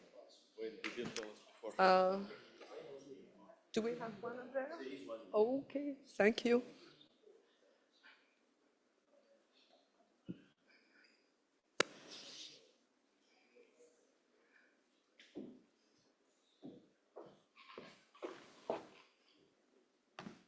Are you sure? I don't see the pointer there.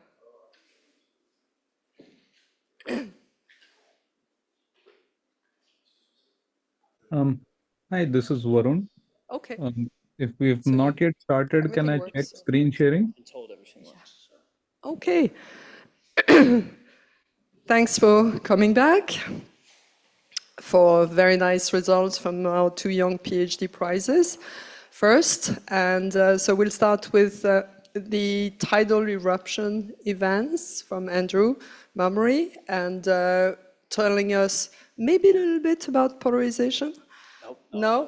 Unfair. Bad mark, you don't have the PhD prize anymore. Okay, hi, thanks everyone for coming today. So yes, my name is Andy. I'm a research fellow at Oxford University. I'm going to try and condense a PhD down into 12 minutes, which is on weighing supermassive black holes with tidal disruption events. So I'll start with what is a tidal disruption event. So what you need to think about is a star in orbit around a black hole. Now, if this is, say, an X-ray binary, this is a very boring problem. It's just an elliptical orbit. But if we're in the center of a galaxy, then there's all these other stars nearby. Okay? Galactic centers are incredibly dense regions of space, and they interact through gravity and effectively introduce random kicks into the momentum of the star, and can, at least in principle, scatter an individual star arbitrarily close to the supermassive black hole. This is relatively hard to do, okay? A supermassive black hole is quite a small target, so in any one galaxy, this is once every 10 to 100,000 years. Or equivalently, you take an optical survey, you look at 100,000 galaxies for 1 year, you should get between 1 and 10. Okay? And we now have about 100 of these events. So they're very exciting, okay? In principle, you know, they offer a unique opportunity to study otherwise completely dormant black holes, because you don't need an AGN to be going on. This is a population that's completely impossible to study otherwise. You know, they're the only real supermassive black hole systems that switch on and then evolve over human timescales, you know, months to years. And they naturally probe the lowest mass supermassive black holes, and that's just because tidal forces are larger for smaller black holes. Okay, so in principle, you could probe this otherwise hard to reach space of, say, the M sigma diagram at low mass. You know, and this is an important problem because LSST expects to find 100,000 of these objects over the next decade. So it'd be really nice if we could leverage this. Okay. So what do they look like? Okay, so one of these goes off, you rip apart a star, okay, you send a star arbitrarily close to the supermassive black hole, the tidal force overcomes the self-gravity of the star, rips it apart, initiates an accretion event.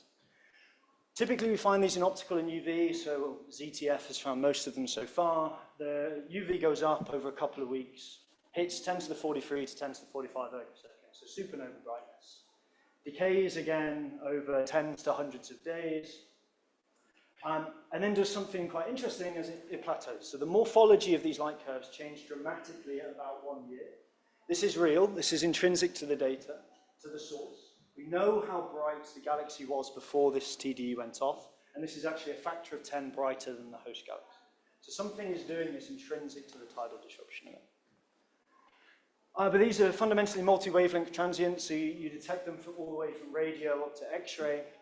Okay, in the X-rays, again, rapid rise, similar peak brightnesses up to about 10 to the 44 erg per second. And then a rapid decay, and there's no plateau in the X-ray. Okay, so the plateau is unique to optical and UV. And I see we have a few AGN talks later, so just to contrast TDEs, which are supermassive black hole accretion events, with AGN, the spectra are incredibly soft. Okay, there's no corona in these systems. Okay, it's just pure thermal emission. Okay, so a huge, we knew that these 100,000 were coming. We've been detecting sort of 1 or 2 a year now, about 10 a year. We've tried to work out what's going on. Most of the effort in the community is focused on this early optical rise and decay. So it's quite a natural place to start. It's a ubiquitous data set. All 100 TDEs have this data. I don't want to dwell on this too much. All I'll say is that this is quite a hard problem, and we still don't, in the community, still don't really agree on what's going on. So in principle, we can look, okay, now that the first problem we tried to solve hasn't worked, we should look at the second potential problem, which is what's going on at late times. Why do they completely change their evolution? And I think we also need to remember as a community that these are fundamentally multi-wavelength transients, and any model you have to try and explain the optical UV really should also explain the X-rays as well. Okay, so this was the problem I tried to solve in my PhD. So I took a spherical cow theorist's approach. So you take a star, you throw it in, you rip it apart, and okay, something complicated happens, and then after a little while, you end up, let's say, simplest possible case, with a ring of material around the black hole. Okay, this is an accretion disk, completely out of inflow equilibrium. It will then evolve, and the question is, well, how much of this data can I explain just from an evolving initial ring of material?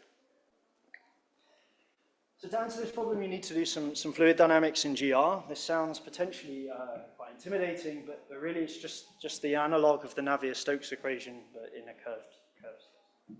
So we're writing down continuity equations. Okay, so I can't arbitrarily move mass around. I must conserve mass, at least until I go onto the black hole. I must conserve angular momentum. That's going to tell me how my fluid moves around. And then, of course, I must also conserve energy. So that's going to tell me how hot my gas is and ultimately what I will observe. So I really don't want to go into sort of mathematical detail today. All I will tell you is that this is a well-posed theoretical framework. You can write down these equations. And to leading order in a thin disk limit, the dynamical equation for my ring it has the form of a diffusion equation. Okay? So if I set the left-hand side to 0, I get Novikov and Thorne and all the classic steady-state models. So that's all we're really doing. If I write this out in full, it's a complete mess. Okay, the Kerr metric is an unpleasant algebraic mess, but it's a diffusion equation. We know how to solve diffusion equations. So this will tell me how my ring moves around in space and time. Okay, I can propagate my density. This is just energy conservation. So once I know my density, I know my temperature. Unfortunately, a tidal disruption event is very dense. Okay, you've taken 1 solar mass worth of material, you put it very close to a black hole. This is a dense object, so it's very optically thick. So if I know my temperature, I'm going to know my emission point. So in a way, this is kind of like a Shikurin Sunyaev disk. I have lots of different radial rings of material. They each have their own temperature. They each have their own area. They each contribute their own middle spectrum to the gross disk spectrum. The only difference is this is in full general relativity, and the temperature and radius of each of my rings will evolve dynamic, self-consistent. So that's the cartoon. That's the cartoon picture. We can write down a model now. So on the y-axis here, I have the temperature. On the x-axis, I have the disk radius. Here's my spherical cow, and the black hole's over to the left here. And then you can just press go. Okay, so what happens is that my material initially rushes in. Okay, it doesn't want to be in this ring. As my material rushes in, the temperature goes up. Okay, that's just, I'm going deeper and deeper into a gravitational potential well. My fluid has more free energy. It's easier to tap. I get hotter and hotter. I then start to lose material over, this is the ISCO. I start to lose material into the black hole. My density drops with time, and as my density drops, so does my temperature. Okay, so this is all simple and obvious. You'll note that some material is running away from the black hole. This may surprise you if you think of accretion as only going in, but this is just angular momentum conservation. I can't take a ring and just put it on a black hole. That wouldn't conserve angular momentum. Okay? So some material must flow out. So you can look at this in now a spectral domain. So this is flux versus frequency. Over in the purple region is an X-ray, what an X-ray telescope would see. And so as my material rushes in and gets hotter, my X-ray flux goes up. The X-ray flux is only really sensitive to the hottest place like this.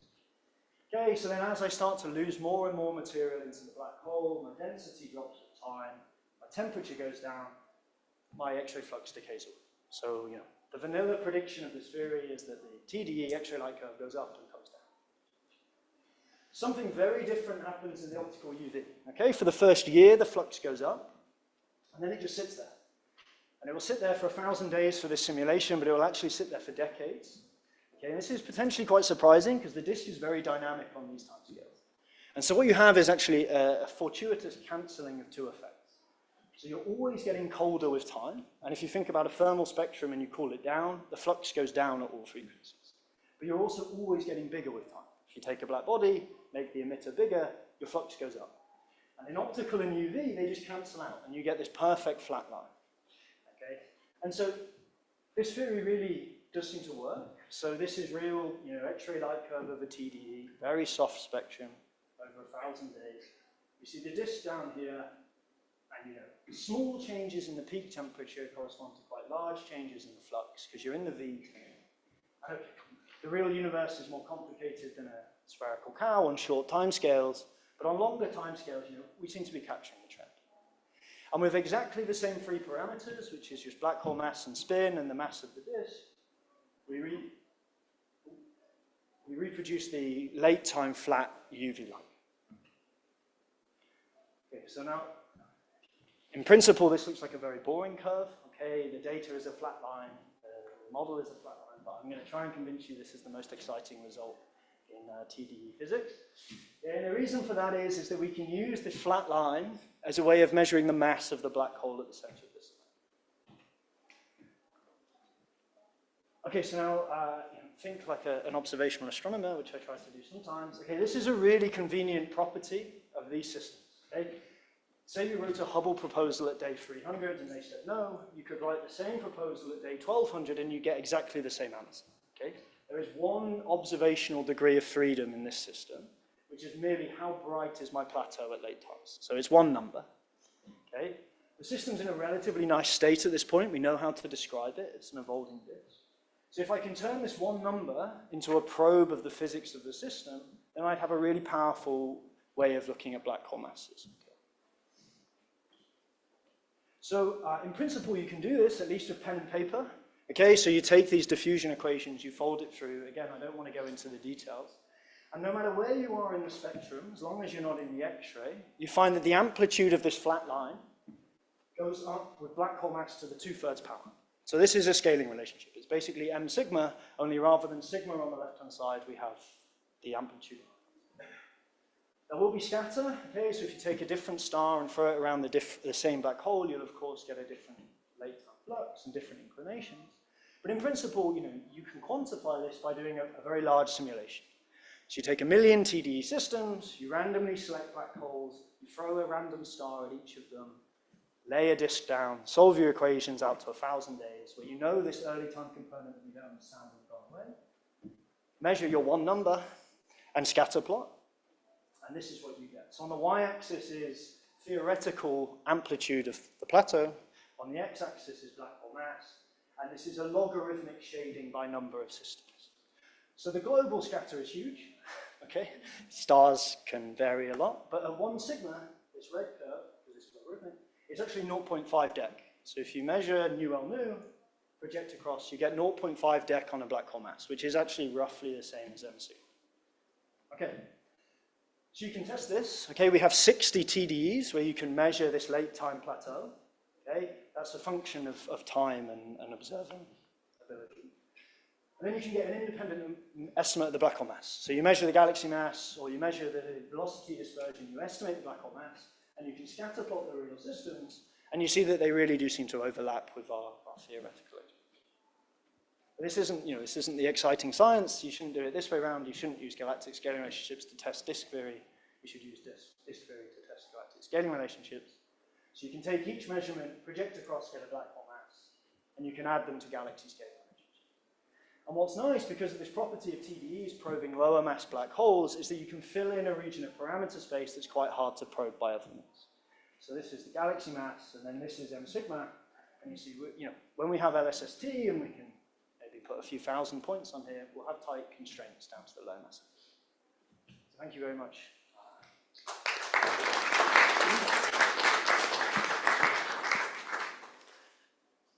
Thank you.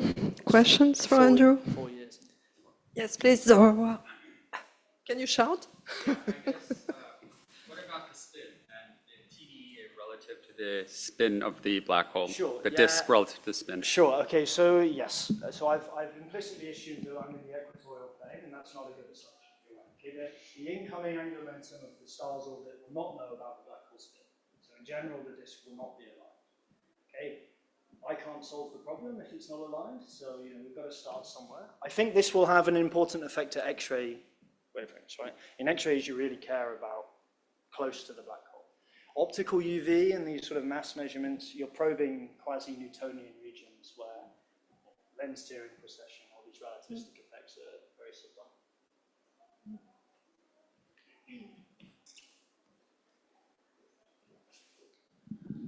What are the parameters that determine the initial ring radius, and how does that relate to the ISCO radius? So, so what you do is you take a stellar mass and radius, and you can calculate how close would I have to be to rip apart the star. That gets you a radial scale. Now, most of these stars are going to come in on parabolic orbits. If you take a parabolic orbit and turn it into a circular orbit, you actually get a factor of 2.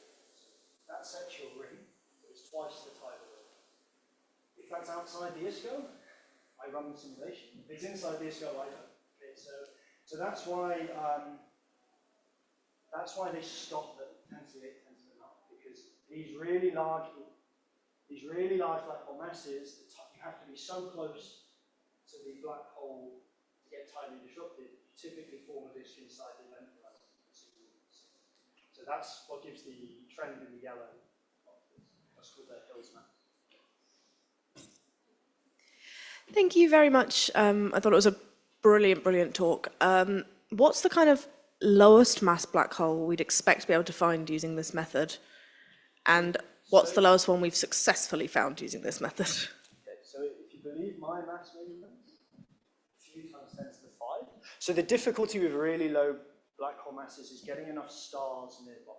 So you're not going to have a TDE around SIGX1 because you're not going to scatter a star there. So there is an exciting result out of the group in Radboud. So you may have heard of luminous F-bots. There are some optical transients, right? They look kind of like a TDE, only their timescales are shrunk by an order of magnitude. So they go up and down in hours rather than weeks. But at late times, this F-bot completely flattens as well. Now, if that was a TDE in some, say, cluster of stars, the mass you back out from the scaling ratio is 10 to the 3.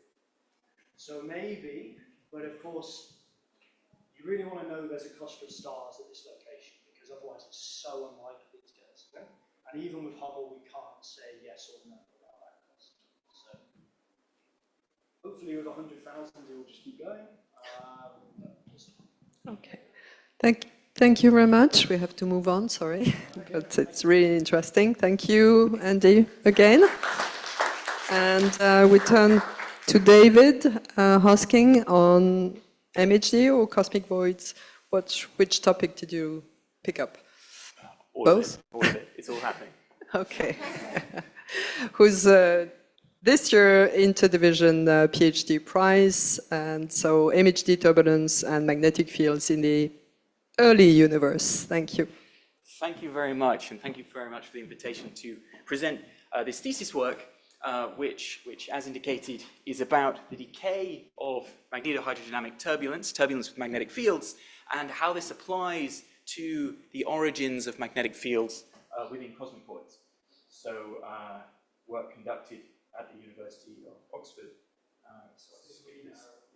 Okay, so I want to start with a sort of observational puzzle, or an observational result to be explained, which is that cosmic voids, the voids of large-scale structure in the universe, appear to host magnetic fields.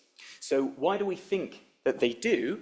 So it's actually via, this is not a direct detection of these magnetic fields, it's actually via a non-detection of GeV photons from TeV blazars. So let me explain how this works.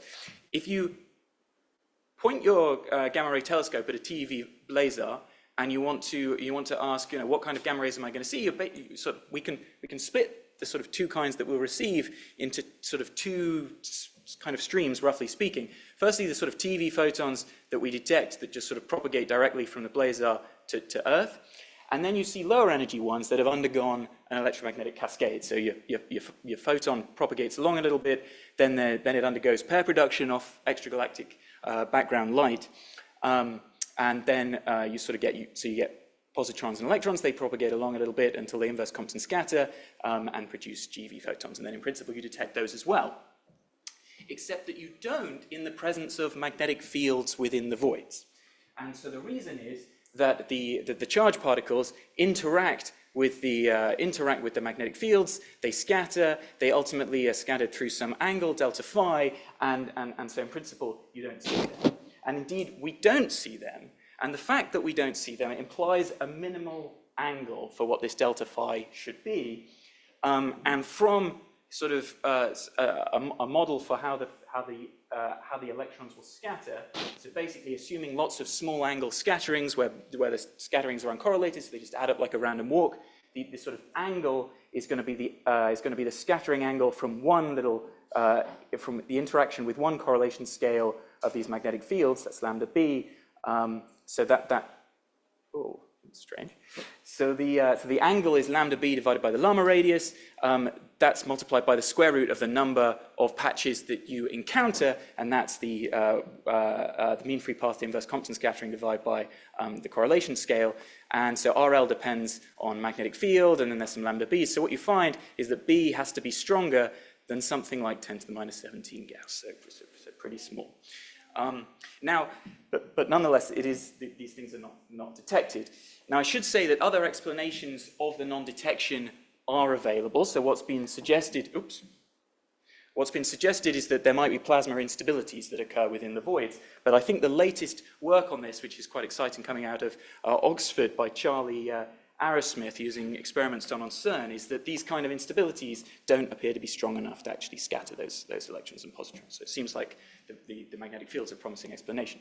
So if they're there, where do they come from? Well, the obvious answer is maybe they come from galactic outflows. It's no mystery why we have magnetic fields in astrophysics in general in collapsed objects like galaxies, because there we have dynamo acting, and that can take a very small field and generate a very large one. But you can't do that in a void because there aren't significant flows, and so you might ask whether you can get the magnetic fields that you need out of galaxies, but it's unclear whether there are enough galaxies, whether their outflows are magnetized enough, so that's kind of a marginal solution. The sort of more exciting possibility, or more exotic possibility, is that these magnetic fields might be relics from the early universe. They might be themselves the seeds that fueled these dynamos that I was talking about before. Okay, so let's formulate this question sort of a little bit more precisely. So what we want to know is how strong the relics of the fields would be today, given some assumptions about how strong they were when they were formed. And in particular, we'd like to know, so supposing that we believed some scenario for their generation in the early universe, and then we expected that there would be some evolution that would bring us to the present day, we'd like to know whether we satisfy this observational constraint or not. So the observational constraint given here by this sort of horizontal line, we want to know whether whatever mechanism of decay in the intervening time puts us above or below this line, and whether therefore the relic fields are a good explanation or not. So that takes us to how does MHD turbulence decay? And so this is a problem that really can be abstracted from all of that setup. And the sort of zeroth order question is, how does energy of the turbulence depend on time? And so this, like most of the important things in turbulence theory, was worked out by Kolmogorov in 1941. And he said, well, let me write down the simplest thing I can. d energy by d time scales like energy divided by characteristic decay time scale. And then to actually work out how energy depends on time, i.e. to solve this equation, one needs two things. One needs to know what that characteristic time scale is as a function of everything it depends on, and one needs a relationship between things like E and lambda to then close the equation. This typically follows from the need to preserve an invariant. So how can we do this for MHD? Well, so MHD, magnetohydrodynamics, the first thing you learn, if you take a course in this, is that magnetic fields are frozen into plasma flows. And so their topology is a preserved thing. Their topology is invariant with time. And what this implies is the conservation of a topological quantity known as the magnetic helicity. It's basically the linking number of magnetic fields. And this has to be preserved while energy decays. So using that conservation of this integral and extracting from it a scaling, so A here is the vector potential, so that's B is curl of A, so A scales like B times correlation scale of magnetic field. This whole thing scales like B squared times lambda, so that's constant. Then the time scale, let's say that this is the Alfvénic time scale associated with magnetic dynamics. You just plug all of that into Kolmogorov's prescription, and one uncovers these decay laws. Now, these decay laws work broadly when assessed with modern numerical simulations, but there are two problems. Okay, so the first one is that this isn't quite the right assumption for the decay timescale. What you actually need is to use the timescale for magnetic reconnection, because MHD decay turns out to be mediated by the breaking of magnetic field lines, and it's only via violation of topological constraints that basically these magnetic field lines can sort of unlink themselves, access the sort of topological freedom to relax. And it turns out that the presence of that reconnection process, which depends on sort of small-scale physics in principle, is measurable in these simulations. That's what this plot is about. But I'll just let the message of this plot be that that's true. So there's this is the evolution of the evolution that this scaling implies on this plot. But there's a bigger problem than that reconnection issue, and that's that this integral is actually zero for any sort of realistic primordial magnetic field that you might like to think of, and that's because this is a parity violating object. It flips sign depending on the handedness of the magnetic field, and there's no reason to expect any strong handedness of the field in the early universe. And so actually, this thing being zero, it can't constrain the decay. So what's interesting, though, is that while this quantity h is zero when integrated over a whole turbulence, the integrand does not have to be zero everywhere and can fluctuate between plus and minus sign. That's what people see, that's what one sees, actually, if one looks at a simulation of decaying turbulence. So you see these little regions, the red and blue regions, that correspond to positive and negative A dot B, and it's only when you integrate over the whole domain that you get a vanishing object. So the question becomes, can the fact that we have local fluctuations of helicity, even though we have no helicity overall, constrain the dynamics? And so the claim is that, yes, that actually does, that is the fundamental thing that's constraining how this thing decays. And it does it via the preservation of this new invariant, which we call IH, which is the integral over the 2-point correlation function of this helicity density. So that's the formal statement, but to give you a slightly more sort of physical picture, IH is actually equal to the mean square helicity fluctuation within large volumes as that volume, as I take that limit, volume goes to infinity. So what we're thinking of is we are taking a patch of the turbulence, defining a volume within it, expanding that volume to larger and larger scales, asking how much helicity do I have. That adds up like a random walk. That's a stochastic process because I've got a random distribution of helicity. So I end up with a square helicity that depends on volume. But the rate of change of helicity, because helicity is still a conserved quantity, only occurs because I can have fluxes or reconnection across the boundary. That is a random process too, and so scales like the surface area. And from these scalings, one can show that actually that implies that IH has to be conserved. So that we saw in our numerical simulations, but you don't need to believe us anymore because this has been checked independently, so you can believe other people too.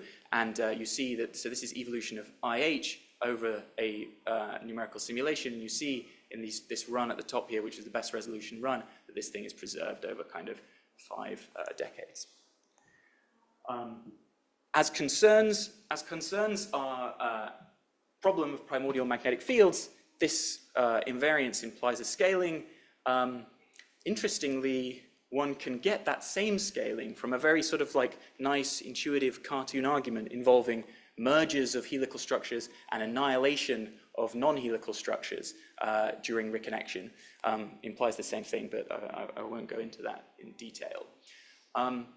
But that gives us a scaling here on this B lambda B plot, and now we need to know where does that blue line terminate, right? So decay starts up here, the field evolves down here, and we want to know whether it ends up below or above that line. So how do we do it? So where would it terminate? We write down that Kolmogorov thing, we substitute a power law, and we find this interesting property of power laws, which is that the decay time is always equal to the co-moving time at any given instant. So that's, in principle, another line that I can draw on this plot, and the intersection determines where the decay ends up. Now, because I said the decay timescale depends on reconnection, and reconnection is actually a small-scale microphysical plasma physics process, the situation then gets quite complex, because you can have reconnection of the MHD sort, you can have it of kind of the sort of fluid theory, but in fact anisotropic viscosity sort that will happen if you have gyration of particles around field lines before you encounter collisions. That does something else. Or you can have purely kinetic, no longer fluid reconnection. But basically the message of this plot is that whatever you assume, or in the relevant regions of the parameter space, that if you have efficient magnetogenesis of magnetic fields, you can produce fields whose relics would be consistent with these observational constraints. So these are my conclusions. So the gamma ray observations may indicate the presence of magnetic fields in the voids. If one assumes that what happens after that is that you have a decaying turbulence controlled by reconnection and preserving an invariant related to fluctuations in magnetic helicity, but not the global magnetic helicity itself, you can get fields with the right strength to explain those observations. And if all of that's true, what we have is a means to map observational constraints on fields in voids as they improve with constraints on theories of primordial magnetogenesis. So you can have this sort of relationship between measurement and early universe stuff, which is quite nice. And in fact, our theory implies consistency between the observational constraints and magnetogenesis at the electroweak phase transition. So thank you very much for your attention. Thank you very much. Question for David? Yeah, quick one. So helicity is better conserved than energy in non-ideal MHD. Is the same true of this invariant? Yes, yeah, that's right, and precisely for the reason that helicity is, because what this invariant fundamentally is the random fluctuation in helicity. So this is an important point that Andy raises. This theory only works because helicity is actually a quantity that is better conserved than energy, and so one can think about decay subject to that quantity. But what if your gas evolves, like it would be, ideal MHD at some point, but then it becomes much more neutral and... Yeah, absolutely. So that's where you end up with all these sort of different case constraints here. So yeah, the situation because of the coupling of large scales to small scales via reconnection, things become a little bit plasma physical. Okay. That's right. Thank you very much. Okay, thanks, David. Thank you. I think the next speaker is online, Daniele. So we're going to, sorry, thank you again.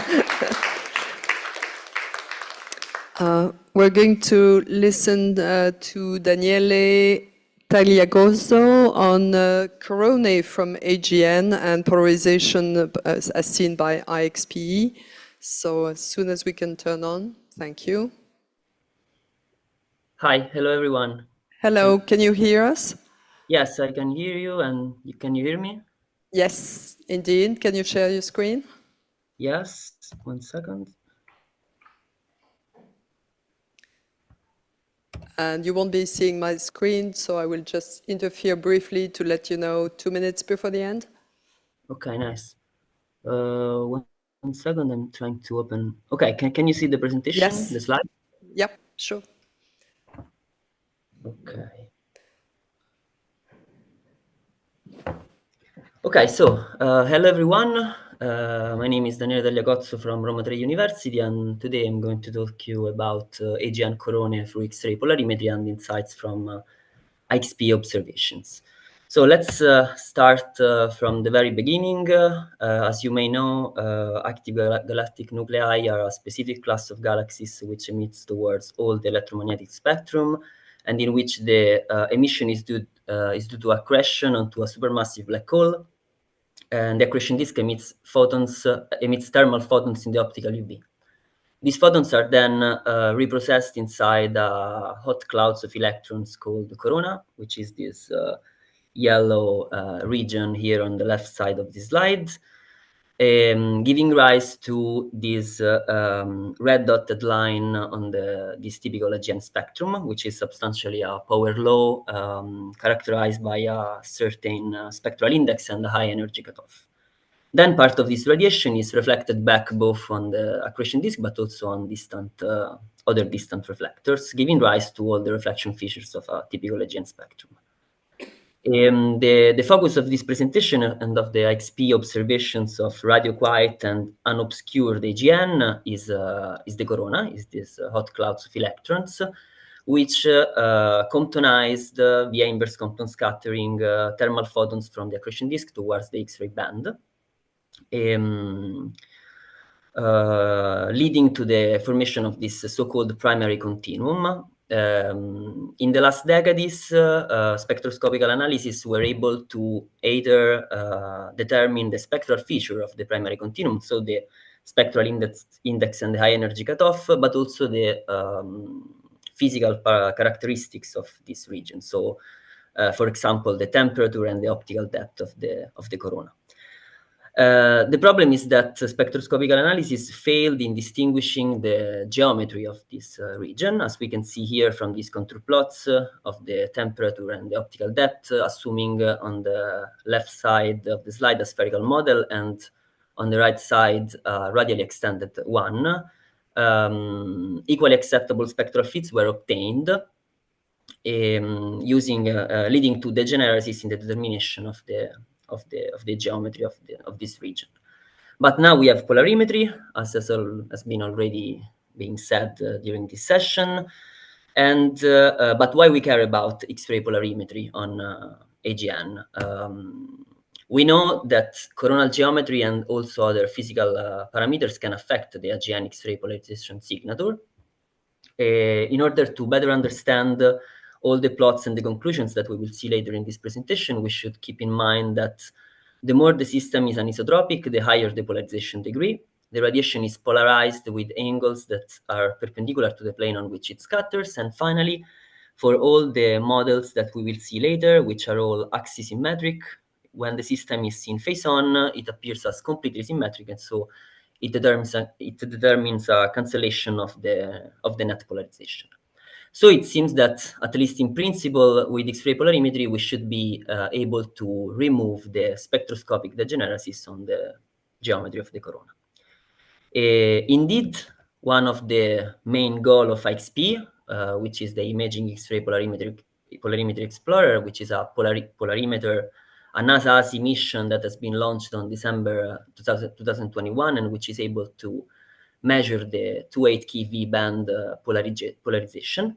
One of the main goals of this mission is to characterize the internal mechanism of AGN and determine the coronal geometry of the geometry of the corona. So let's now have a quick look to the different models that have been developed and tested during the last decades. We will go very quickly here. The first one is the spherical lamppost, which is the simplest model that you can imagine, which is characterized by a very high degree of symmetry, and so very low expected polarization degree, as we can see also from these plots of the polarization degree as a function of the inclination of the source. These are some simulations performed using the radiative transfer Monte Carlo code MONC.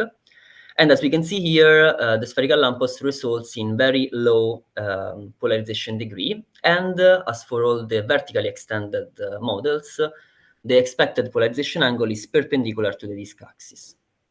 Let's move on to the conical outflow, which represents a sort of a failed jet. It is also in this case a vertically extended model, so we expect polarization angle again perpendicular to the disk axis, and intermediate polarization degrees up to 4, 5, or 6%, depending also on other spectral and physical characteristics of the medium. Then we have the slab.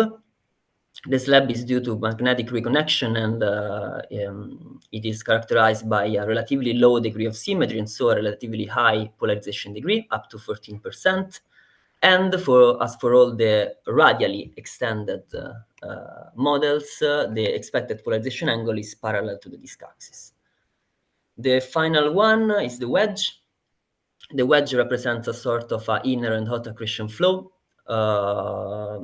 It is expected to produce intermediate polarization degree depending on the opening angle of the wedge itself. And as for the slab, and at least for these not extreme opening angles, we expect a polarization angle that is, as for the slab, parallel to the disk axis.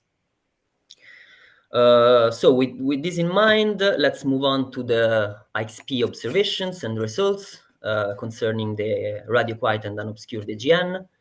XP observed three radio-quiet, three sources of this class so far, which are MCG 052316, IC 4329A, and finally NGC 4151. Let's start from MCG, which has been observed twice by XP, once in May and once in November 2022. And as we can see from these contour plots of the polarization degree and polarization angle, we only got an upper limit at 99% of confidence level on the polarization fraction, with pi being lower than 3.2% at 3 sigma. And as we can see, we got a sort of statistical preference of the polarization angle in the direction of roughly 50 degrees. For this source, but of course for all these sources, we need an external and independent measurement of the orientation of the system to measure the polarization angle. In this case, we have this Hubble Space Telescope image of the ionization cone in the 40 degrees direction, which we assumed to be a probe for the narrow line region that we assumed to be aligned with the disk axis. And so we have a sort of a hint, because this is only an upper limit, so a hint of alignment between the polarization angle and the accretion disk axis. And so all those models, such as the slab and the wedge, resulting in polarization angle that are parallel to the accretion disk axis, are favored. Let's move on to the second source, which is IC 4329A.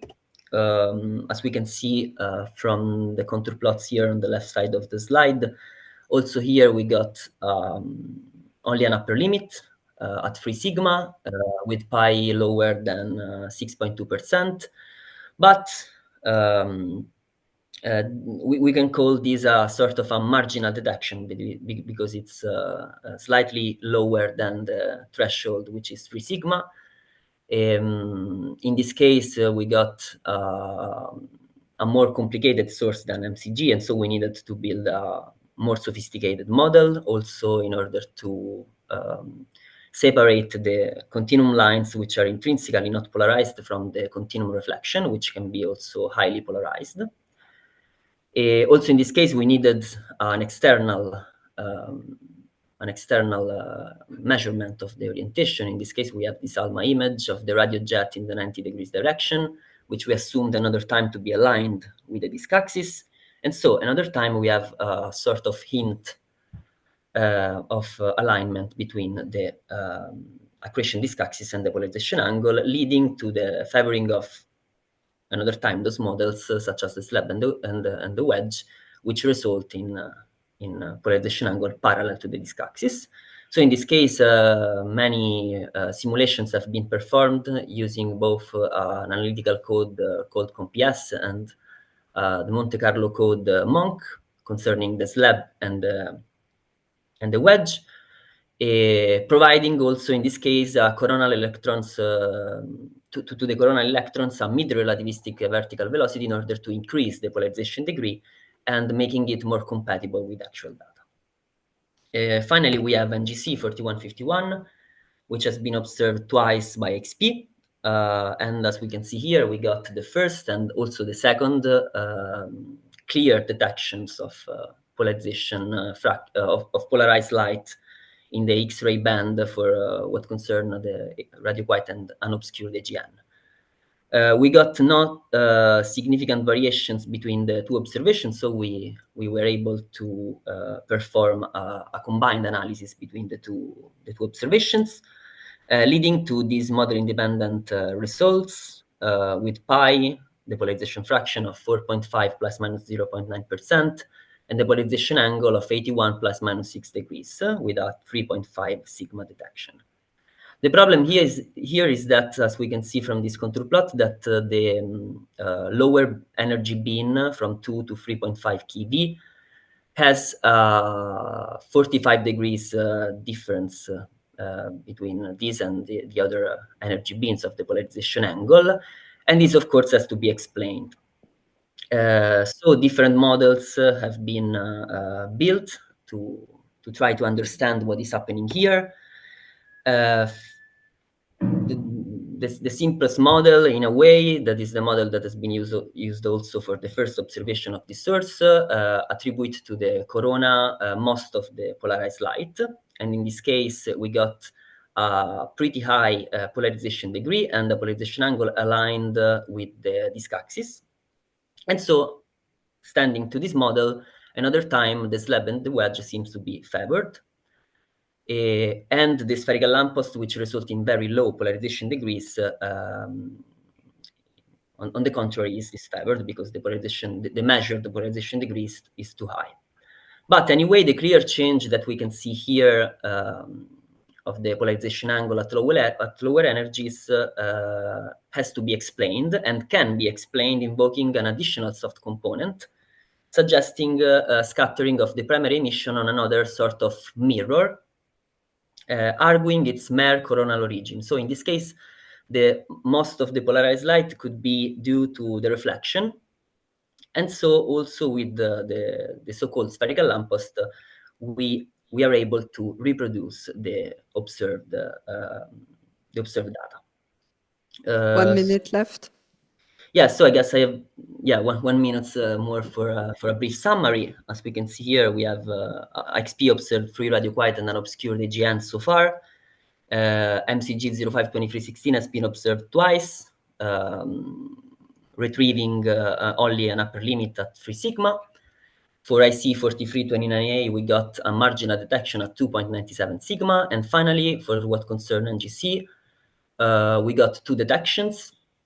So this is the first clear detection of polarized light in the X-rays for radio quiet and unobscured AGN. The analysis performed on this data seems to say that radially extended coronae, such as the slab and the wedge, are favored with respect to vertically extended ones. But of course, we need more observations. We need more statistics in order to confirm these findings and to better understand and characterize the spectrum and the origin of the polarization in those kind of sources. So let's cross fingers for the General Observer program for number 2 of XP, which will start on, I guess, January or February 2025. Thank you very much. Thank you very much. Do we have time for one quick question? Everything was really clear because nobody reacts. Sorry, this might be a strange question. I just wondered, in your plots, when you reference MOCA, is it the MOCA code that you reference there? And sorry, do you use that? MOCA or yes. And I think it's your first few slides, the fits. What is the CompTT and then you have MoCA as well. So I was just wondering, what is that for then? Sorry, I didn't understand why are you saying, the first one here. Yeah. Yes, here, you mean Yes. here, one. What does the MoCA stand for? MoCA, yeah, yes. MoCA is an old code for radiated transfer. It was a Monte Carlo code for radiated transfer, but now it's something like surpassed. So now we are using Monk, which is a sort of new version in some way. Okay, yeah, but that one is single photon approach, and the Monk code, is that a group photon approach? Sorry, it's a bit technical question. Maybe I'll email you afterwards. Okay, as you want. Maybe it's better. Yeah. You were mentioning for the last case, NGC 4151, the discrepancy of one energy band, the yellow one. Yep, just one before. Yes, at low energy. But what about the gray one, which is also low energy? Oh, it's the integral. Okay, sorry. The gray one, yes, yeah, it's the whole from flux. Yes, exactly. Okay, yeah, so it's pulled by the green and purple. Yes, okay. yes. Okay, thank you very much. Sorry, we have to get short, but thank you for a nice presentation. And let me ask Lente to come over. Do you have the... Yes.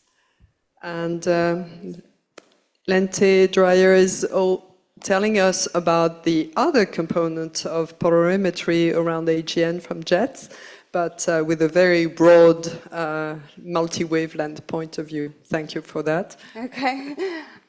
Yes, thank you so much. My name is Lente. I'm from the Northwest University, and I'm doing a PhD under the guidance of Professor Marcus Butcher. Didn't put his name on here, but it would be evident in all the sources going forward. The green one?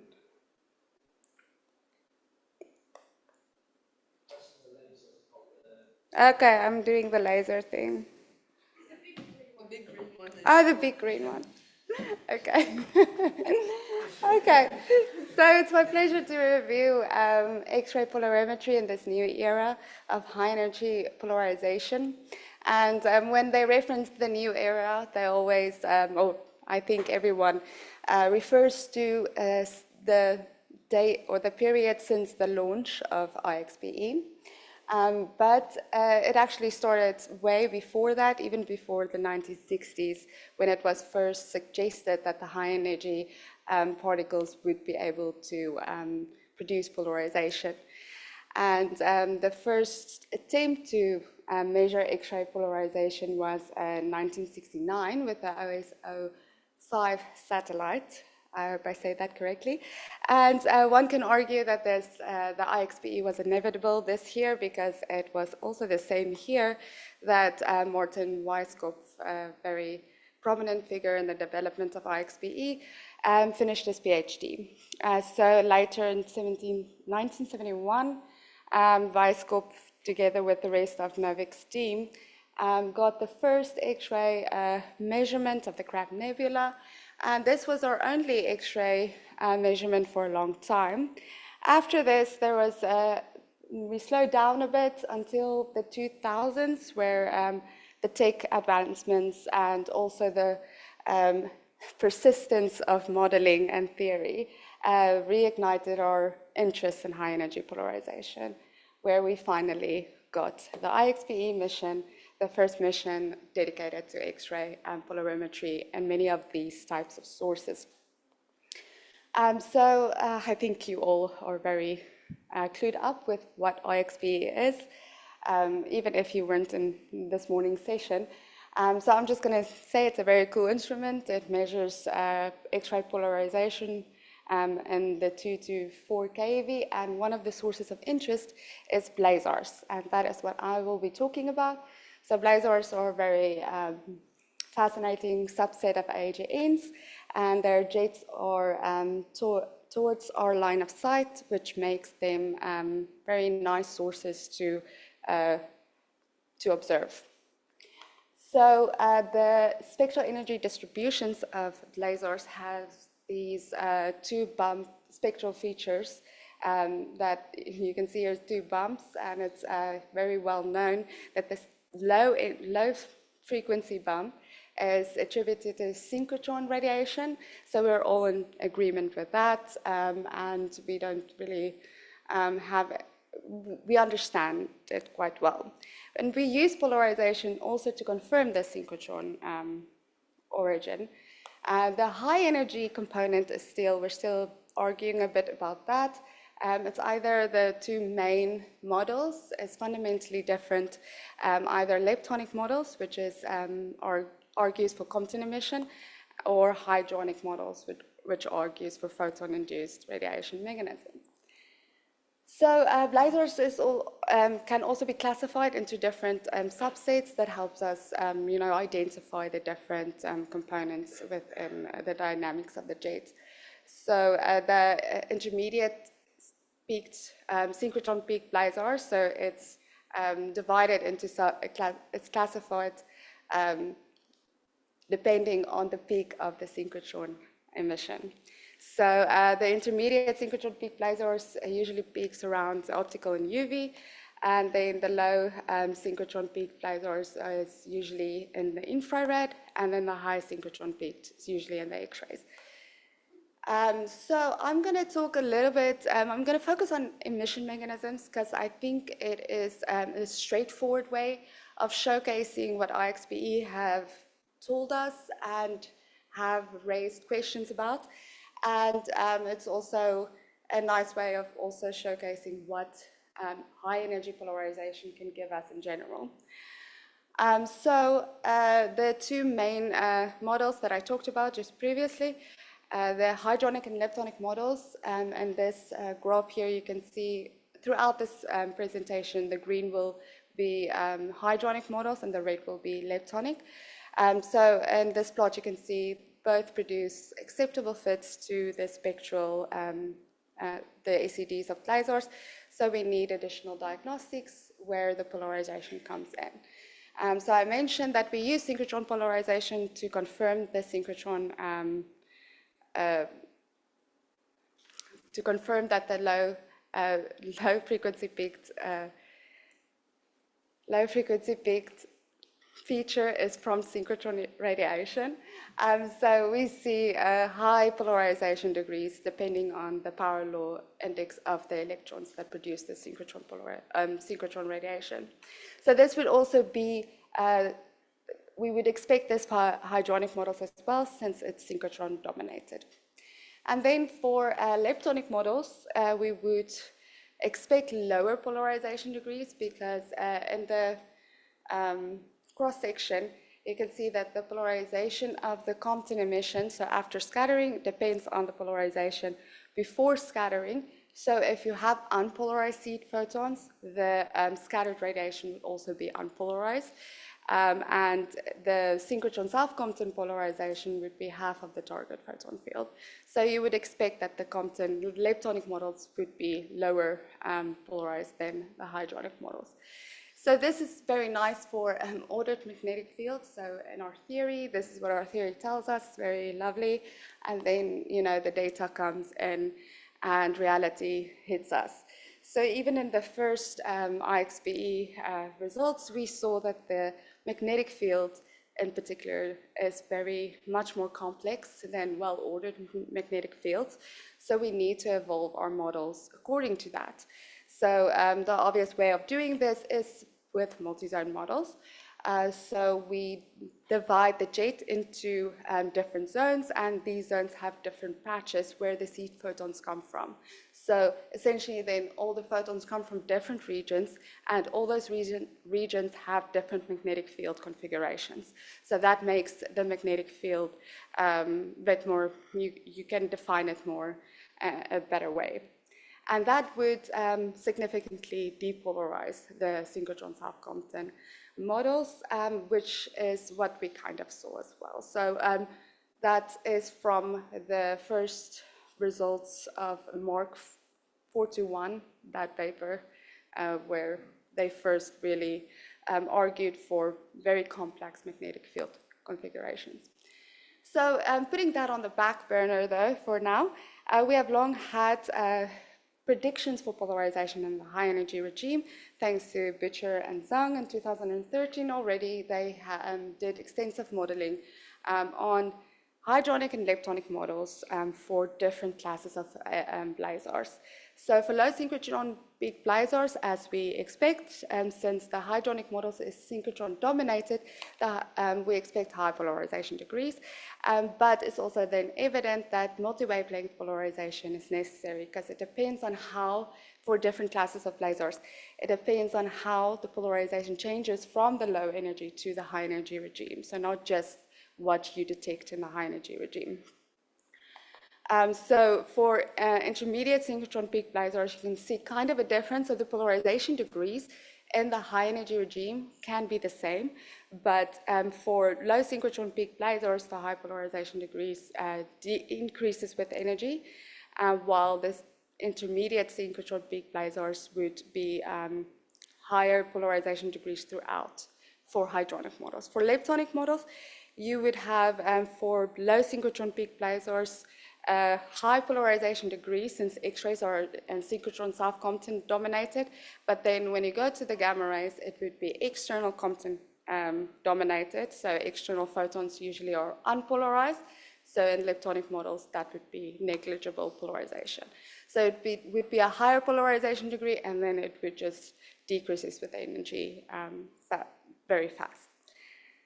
Okay, and then for the results from IXPE, for the low synchrotron big blazars, we saw that the X-rays, so this is a very straightforward results. So the results are a bit complicated, but just for the energy dependence of the polarization, we saw that the polarization in X-rays is smaller than the polarization in optical, so that would generally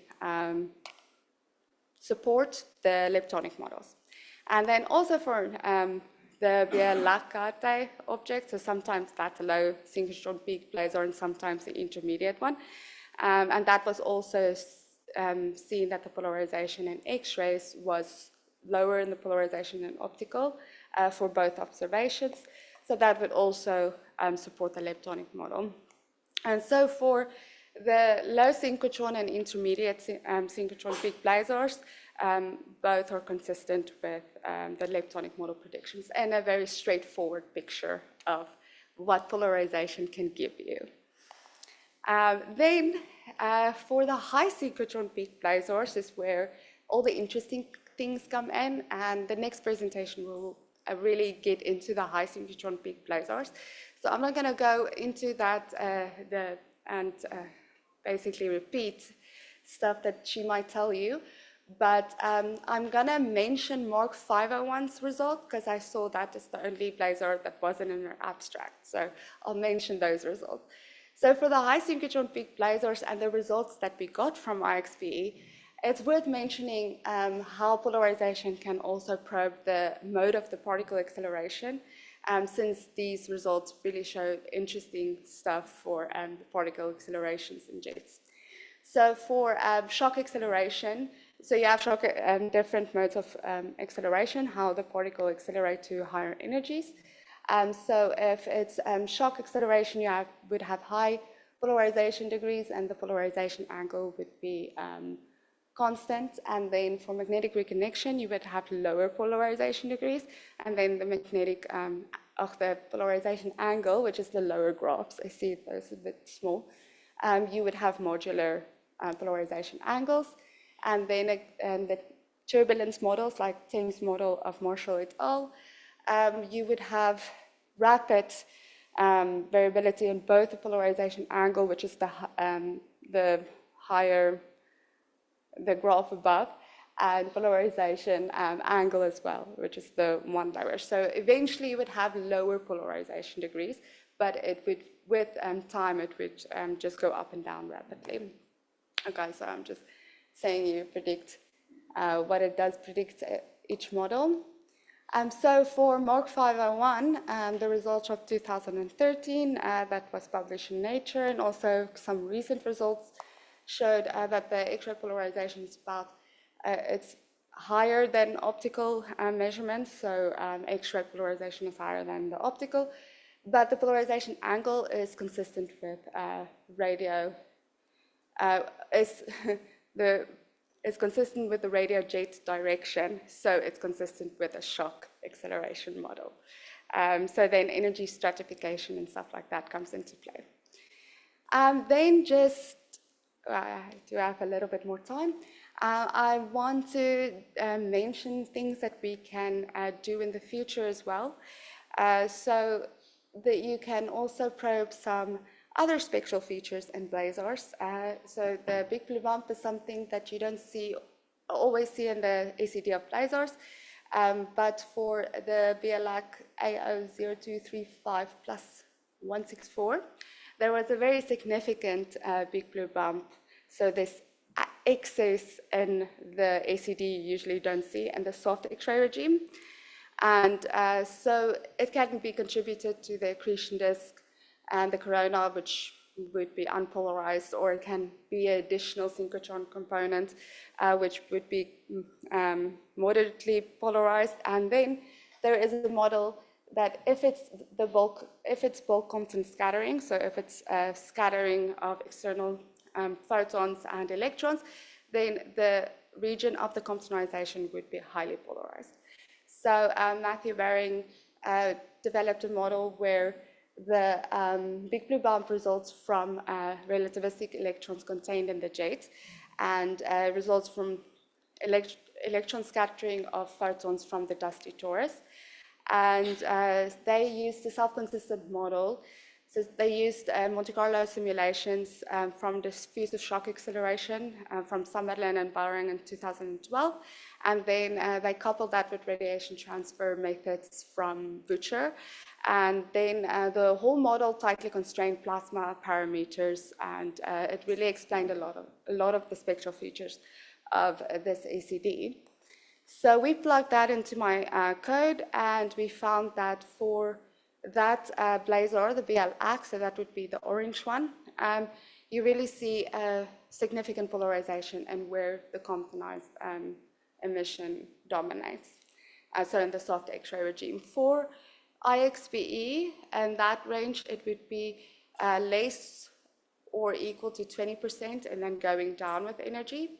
And then I also did that for the FSRQ, and that would be a lot less polarization, but in the IXBE range, it would be 18 to 23%. So you can really detect the Compton polarization of these X-ray X's.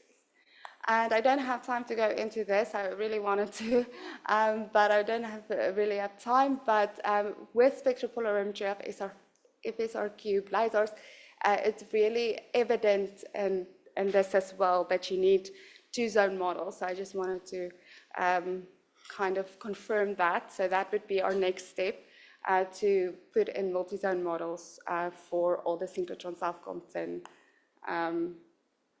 simulations. And I'll leave you with the summary. Thank you.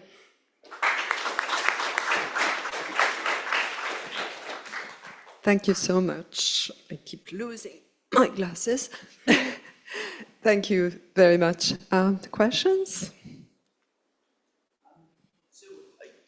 Going back to your plot of polarization angles with time for your three different scenarios, well, yes. shock, reconnection, and turbulence. What was going into those? Were they? Is that coming out of the model, or is that simulation? That is model predictions. Is die rooi een terug? Okay. That's model predictions for, from Gezu et al. So I'm not sure exactly all the technical stuff that they did, but the paper you can read there, but this is model predictions for each one.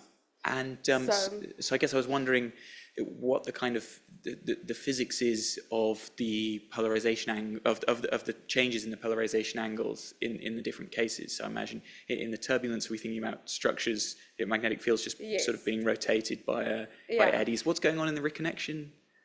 The magnetic reconnection model is just the magnetic fields would be changing more than the shock acceleration. Because of plasmoids or because of plasmoids? Yeah, well, yeah, I think so. Or just because of the change in field direction that you get when you reconnect some flux? Yeah, I would say the jet, if you look at the jet, how the jet flows, the magnetic field changes. And if you have shocks, it changes every time there is a shock. And with magnetic reconnection, it doesn't change that often. Okay, thank you. If that makes sense. Thank you. Thank you. Matthew, just a quick clarification. When you mentioned the multi-zone or two-zone, is it spine and sheath, or is it different layers? No, it's like blocks. It's like when you have like a grid. Okay. Yeah. Thank you. Thanks, Isabel. Linda, nice talk. So just to clarify your predictions of AO235, etc., they are the most optimal predictions using our model. Is that not correct? Yes, I forgot to mention that it's just for the viewing angle. So it's because of the viewing angle. It's 1 over the Lorentz factor. But they're still relatively proximate to the shock, to the injector of your system. And so that if you were to go to a larger zone and you were to tangle the fields like in the TMZ, you would still depolarize so that that would drop. You can do the multi-zone thing then almost the same type of thing here. Yeah. So here the electrons is isotropic, it moves along the jet and it's isotropic, right? But that is something to think about. I haven't thought about stuff like that. We should maybe talk about that. Resolve the zones, the injector zones. So yeah, anyway, we'll talk about it later. Yeah. More questions? We have a little time. Yes? Hi, you were saying that for BL-like objects, the X-ray polarization is less than the optical polarization? Yeah. Yes. For BL-like carte, so for that source. So X-ray polarization is less? Yes, I think so.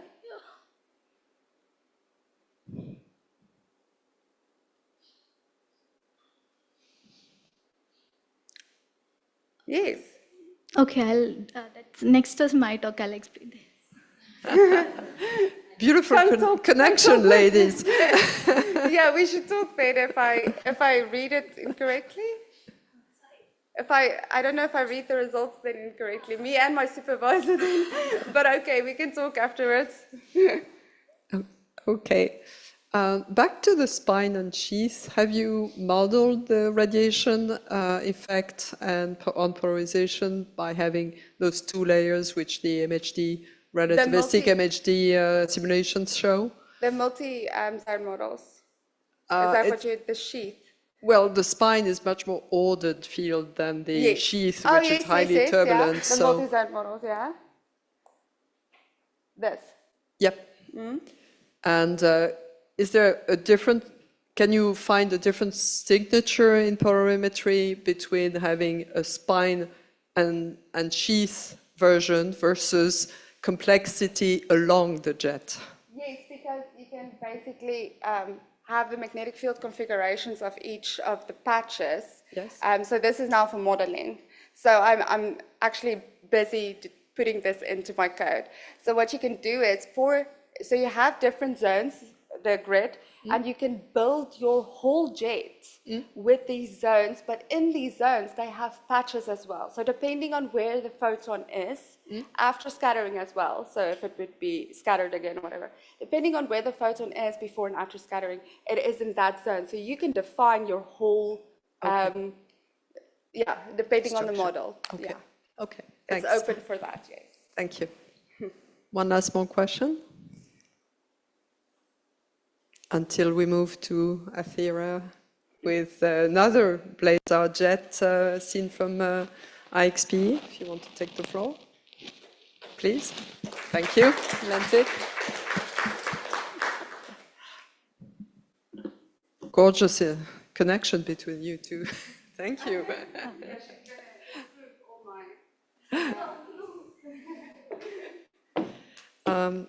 I give you a 2-minute warning? Yeah, sure. Okay.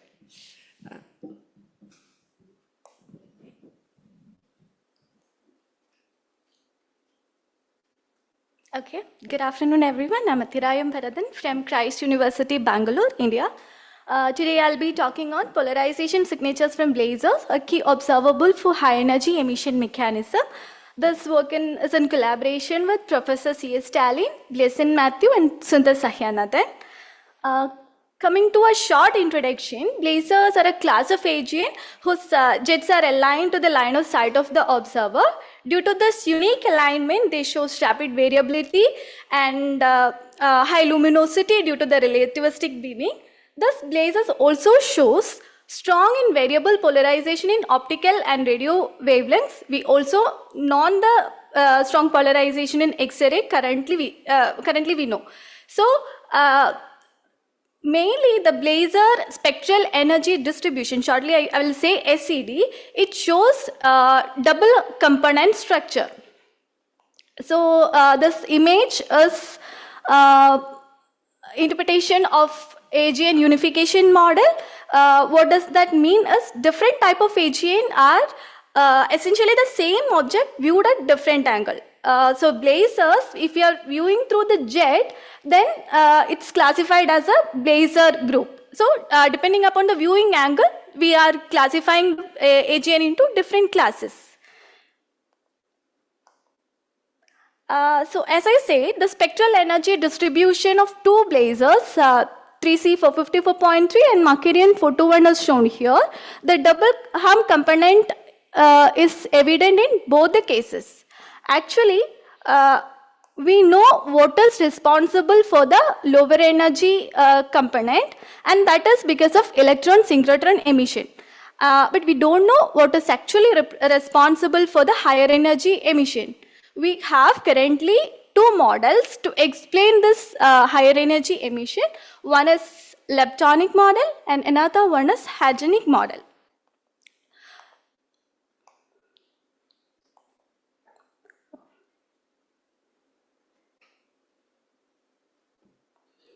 Okay, one more slide is here. How we can, this leptonic model is completely associated with the electrons in the jet, while the hadronic model, it is associated with the protons in the jet.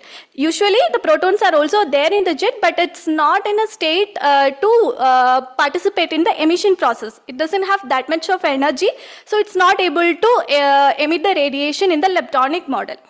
So that is the main difference. Electrons are responsible for the emission in leptonic, and hadrons, like protons, are responsible for the emission in the hadronic model. The key observable that is used to distinguish the leptonic and hadronic models are flux variability, neutrino detection, and the X-ray polarization. How the flux variability is used, we can see that first. So the correlated optical and GeV variation favors a leptonic scenario, while uncorrelated optical GeV flares favors a hadronic scenario.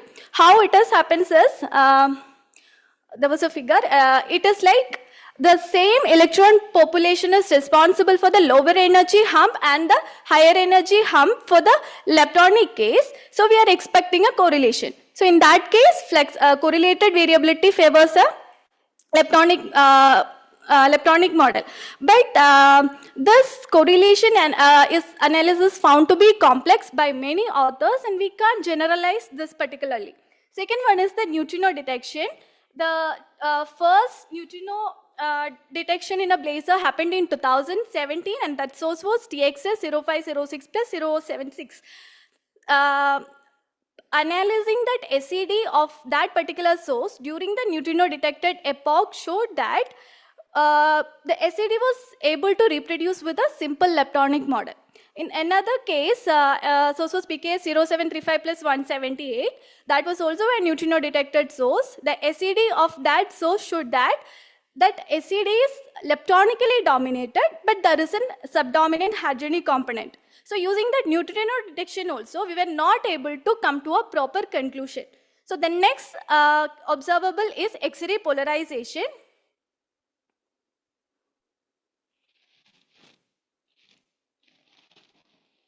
Okay. Why it is not showing?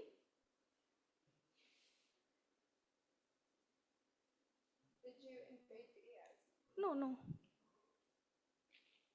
It's actually this.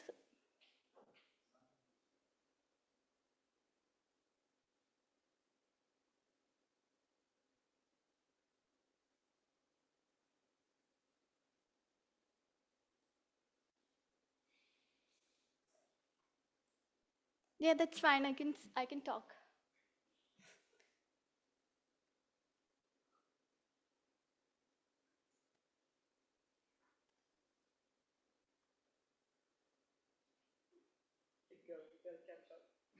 Okay. Yeah. What was the previous one? Okay, so previously we had optical and radio polarization observation for this blazars, but the X-ray polarization measurements came into picture after the launch of IXPE. So I'm not going to discuss more about the IXPE. This works in 2 to 8 keV band, and using this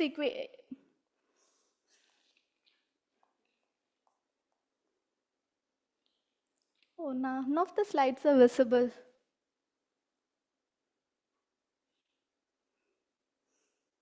Okay, no need.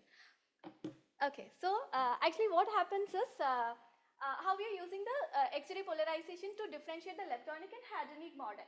According to Zhang and Boucher 2013, they are predicting theory. Keep it near the microphone for the Zoom session. Okay. They are predicting some amount of polarization. Theoretical prediction is happening for the leptonic and hadronic modeling. For the leptonic model, they predict less than 40% of the X-ray polarization, and for hadronic modeling, it goes up to 70 to 75%. In that case, we can, this much significant difference in the X-ray polarization value can be used to distinguish this hadronic and leptonic model. For that, what we have tried is, we selected all the IXPE observed blazars.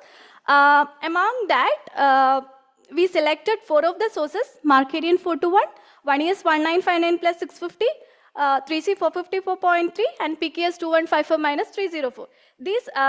For these 4 sources, the observation were available and the X-ray polarization was not reported.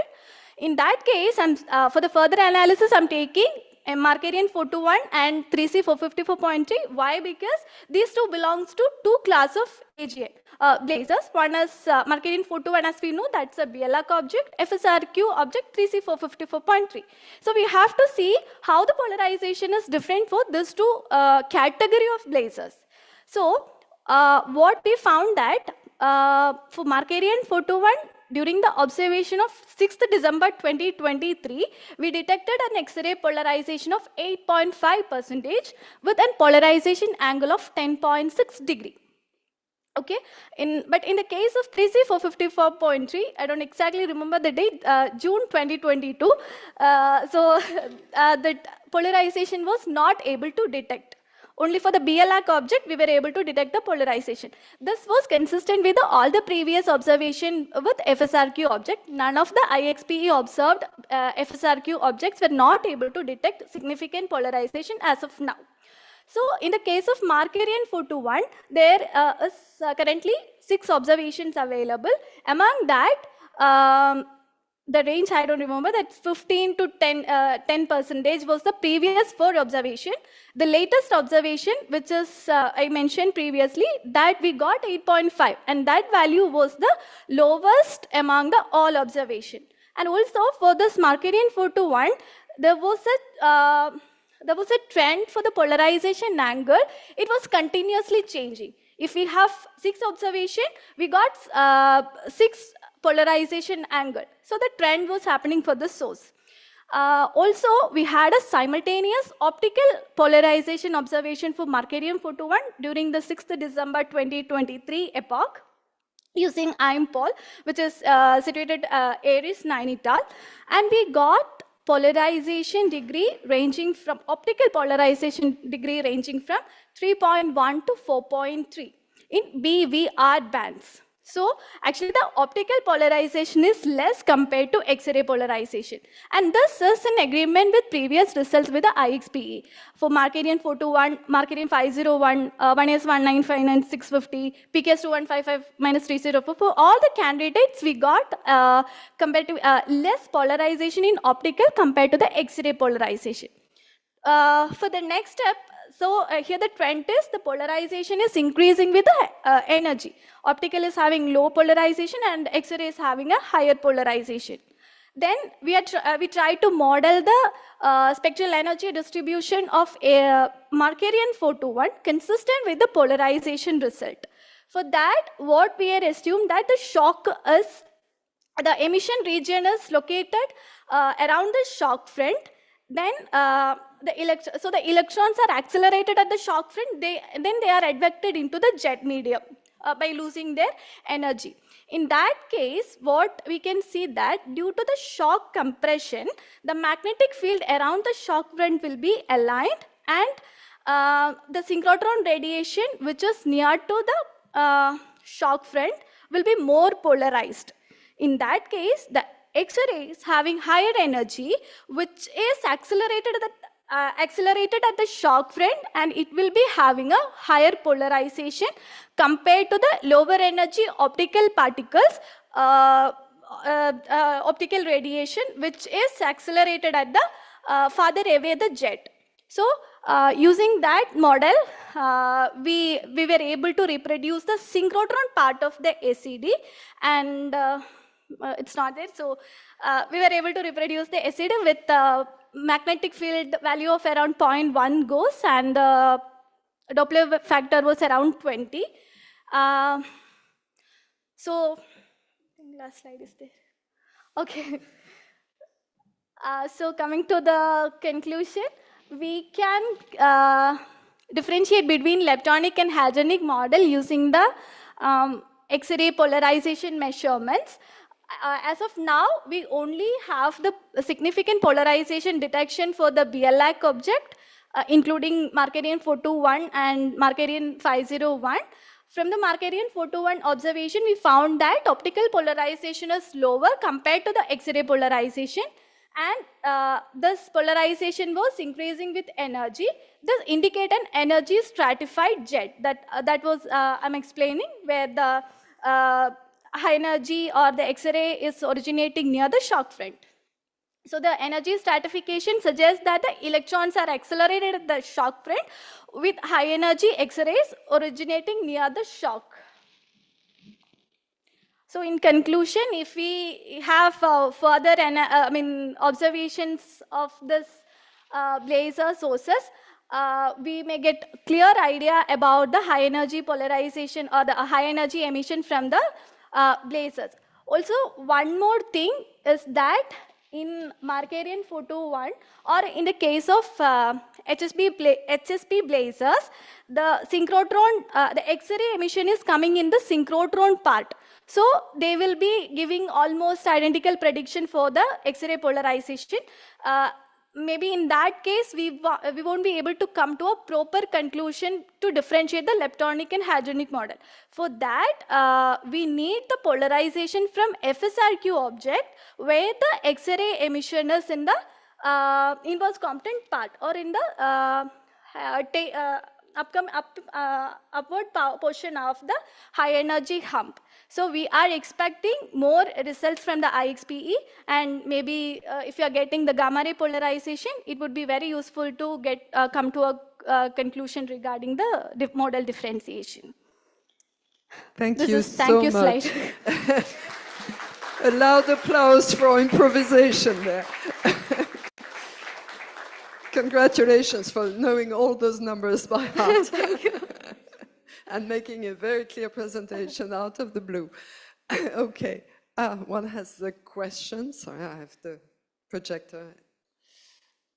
I have a little one while they are so blown up by your presentation that they have to think. You made the case for FSRQ versus BLX, which are different because of the environment being cleaner around BLX and so on. But there's also a difference because they relate to different magnetic field configuration on large scale. The jets are intrinsically different. Have you looked into that? What would be beyond hadronic versus leptonic polarization degrees on the degree of organization of the jet magnetic field itself? No, for this different category of blazer, I didn't see that thing till now. Okay, you Maybe should, I'll look because into that, yeah. if I'm not wrong, I think one relates to FR1, which is, subsonic jets and much less ordered with respect to FR2s, which are the FSRQs or something. Yeah. Maybe I got it the wrong way. Yeah, why? Because this, for the FSRQ object, we were not able to detect the polarization, so we were not moved further for that particular source. Okay. So thank you very much. If I understood you correctly, you said leptonic jets have low polarization, hadronic jets have high polarization, and then you just mentioned a bunch of low numbers. Does that not answer the question? Or you then seem to say that we still don't know the answer? Okay, this leptonic and hadronic model polarization prediction comes from a completely theoretical thing. So this is like for a completely aligned magnetic field. In a real situation, we can't expect a completely aligned magnetic field, so that much of polarization anyway we won't get. That is the upper limit point. Okay, so the fact that they're low polarizations doesn't tell us they're leptonic then? Sorry? So the fact that the observations are very low doesn't tell us it's leptonic at this stage. We need to still work. No, we can't say that. That was it. Okay, thank you. Thank you. Yeah, I had a question. Where? Yeah. Okay. What is the region of the jet that you're looking at? If your gamma is high enough, you'll be looking at local field structure, so you won't really know whether it is ordered or not. In that scenario, you would have high polarization, but that still doesn't mean that there is ordered magnetic field inside. Actually, I didn't actually look at that much of in detail, so maybe I can look at that and let you know. Okay. More questions? No, I just want to reassure. I think you were confused with Via Lac and Via Lacarte. So I said that Via Lacarte is low synchrotron and intermediate synchrotron. So our results are the same because you talked about high synchrotron, which is great. Okay, thank you, thank you. Wonderful. The universe is simpler. Great. So thank you again for this improvisation. And we have a very last short announcement on Zoom. Not that name. Uh-oh, he's not left. Hi. Am I Hello? audible? Yes, here you are. Great. So this is a... Sorry, I lost my... Could you introduce yourself, please? Because I can't find my glasses to read your name. Will do. Sure. So let me just start by sharing screen. And I will introduce myself and make the quick announcement. Hi everyone. So I'm talking about the future of high energy software, and I've not put my name on this slide because I'm just conveying a message, trying to distill it out of what multiple teams are working on and are interested in doing. Before I proceed, I'd like to check if you can actually see my screen. Yes, we do. Great. So yes, for completeness, I will introduce myself. I'm Varun Bhalera. I'm part of the AstroSat core team, and I'm now PI for this proposed mission called Daksha. You can see more about it at the India booth. The relevance here is that planning a mission got me thinking about what software is to be used. And when we launched AstroSat 9 years ago, we made all of our tools to be compatible with Hiasoft, and that's been the standard pretty much for decades. But as the abilities of instruments are growing, there are some limitations that are coming up. Hiasoft can't do spatially resolved spectropolarimetric analysis, time series of spectra, and so on are not great. So the question is what really comes next? And there are many groups that are trying various things. So what I'm here to say is that can actually we synchronize or co-develop some of this and exclude the pun, but a stellar example is AstroPy, where AstroPy started off really as an underdog, a lot of well-established software which were there beforehand, but now has already become the community standard for a lot of astronomical data processing. So the solution that I'm appealing to all of you with support from the teams involved in this is to develop things based on GDT, which is the gamma ray data tools, and the 3ML multi-mission maximum likelihood framework with plugins that can be developed for it. So complicated slide about GDT. It is a project that is being led by the USRA, supported by a lot of different organizations. What I really want to draw your attention to is this, that as defined by themselves, it's a centralized toolkit with a focus on providing a uniform interface to the data provided by several different missions and instruments. This is from their own site. You can scan this QR code if you want to look at this for get more details about this. And then on the other hand, 3ML is a framework that came up, and many of you might have used this already for analysis, is a framework that came up with the idea that you have data coming from different instruments, different types of sources, and you really want to get all of that together and do the analysis in a joint manner.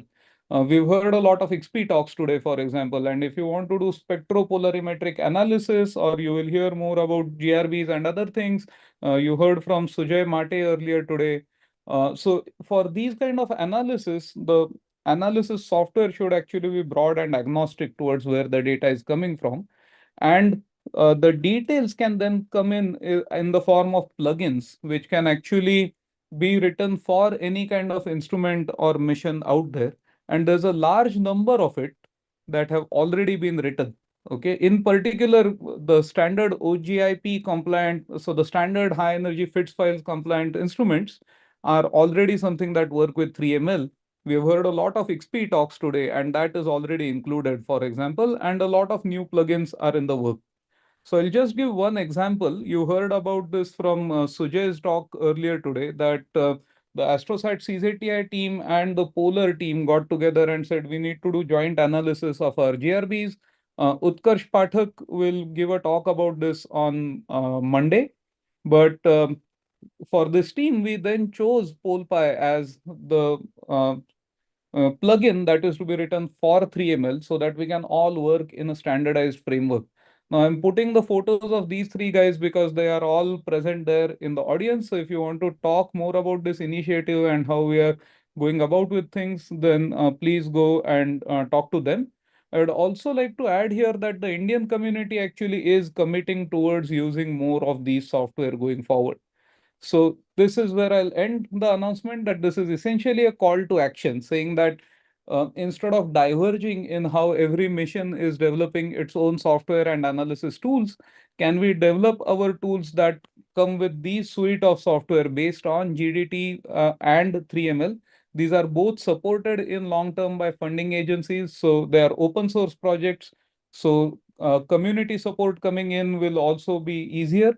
And this based on all of our explorations, this seems like the most robust base that we can have going forward. So I'll end with that. Thank you very much for the opportunity. Thank you. Thank you. Thank you very much for your commitment. This is a very important piece of work for, to try to have multi-mission analysis, which are going to become crucial.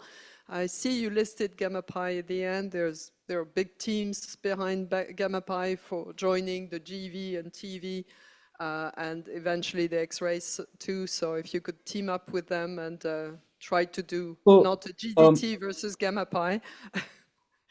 So we've actually, if you look at GDT itself, it has some analysis abilities, for instance, and there will be some redundancy. We don't. So there is also this philosophical question about, must we have a one size fits all software kit, or should there be variations across that?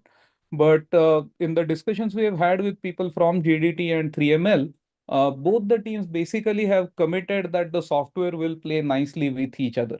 Right, and that's what this is all about, saying that if you want to do your analysis fully within GDT, sure, go ahead. And similarly, Gamma Pi is a mature ecosystem. If analysis is to be done within that, go ahead. But if you come across a scenario where there is some TV data that you would have conventionally analyzed in Gamma Pi, and for the same object you want to do some joint analysis with XP data, and there is something in Fermi and so on, then right now, people would pretty much have to either do the analysis independently or would have to write their own things to bring all of this together.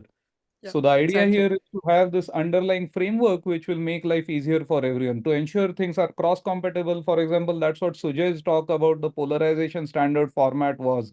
By the way, Sujay is a brilliant scientist. So if you are looking to hire postdocs or faculty members, catch him before he's gone.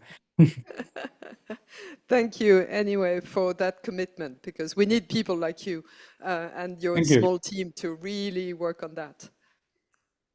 People Thank want you. to join in? Please. Of the software.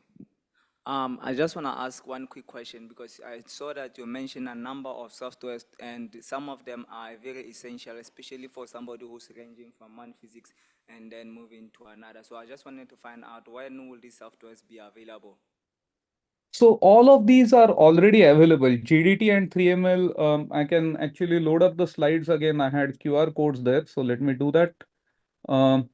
So if you look at GDT, here's the QR code for it, and it's already available. Similarly, if you just search for 3ML astrophysics, or if you contact these guys in the audience, Hancheng, for example, can help you with that. So can Sujay and Utkarsh. So these are all available publicly. PolPy, we have done an unstable release right now because we are in the middle of development. Utkarsh will talk about that work on Monday. So these are all already available. Does that answer your question? Yes. Great, thanks. Thank you very much. And thank you all for a very nice session. Have a great weekend. See you on Monday morning, hopefully. And don't remember, all the posters are on downstairs. Thank you.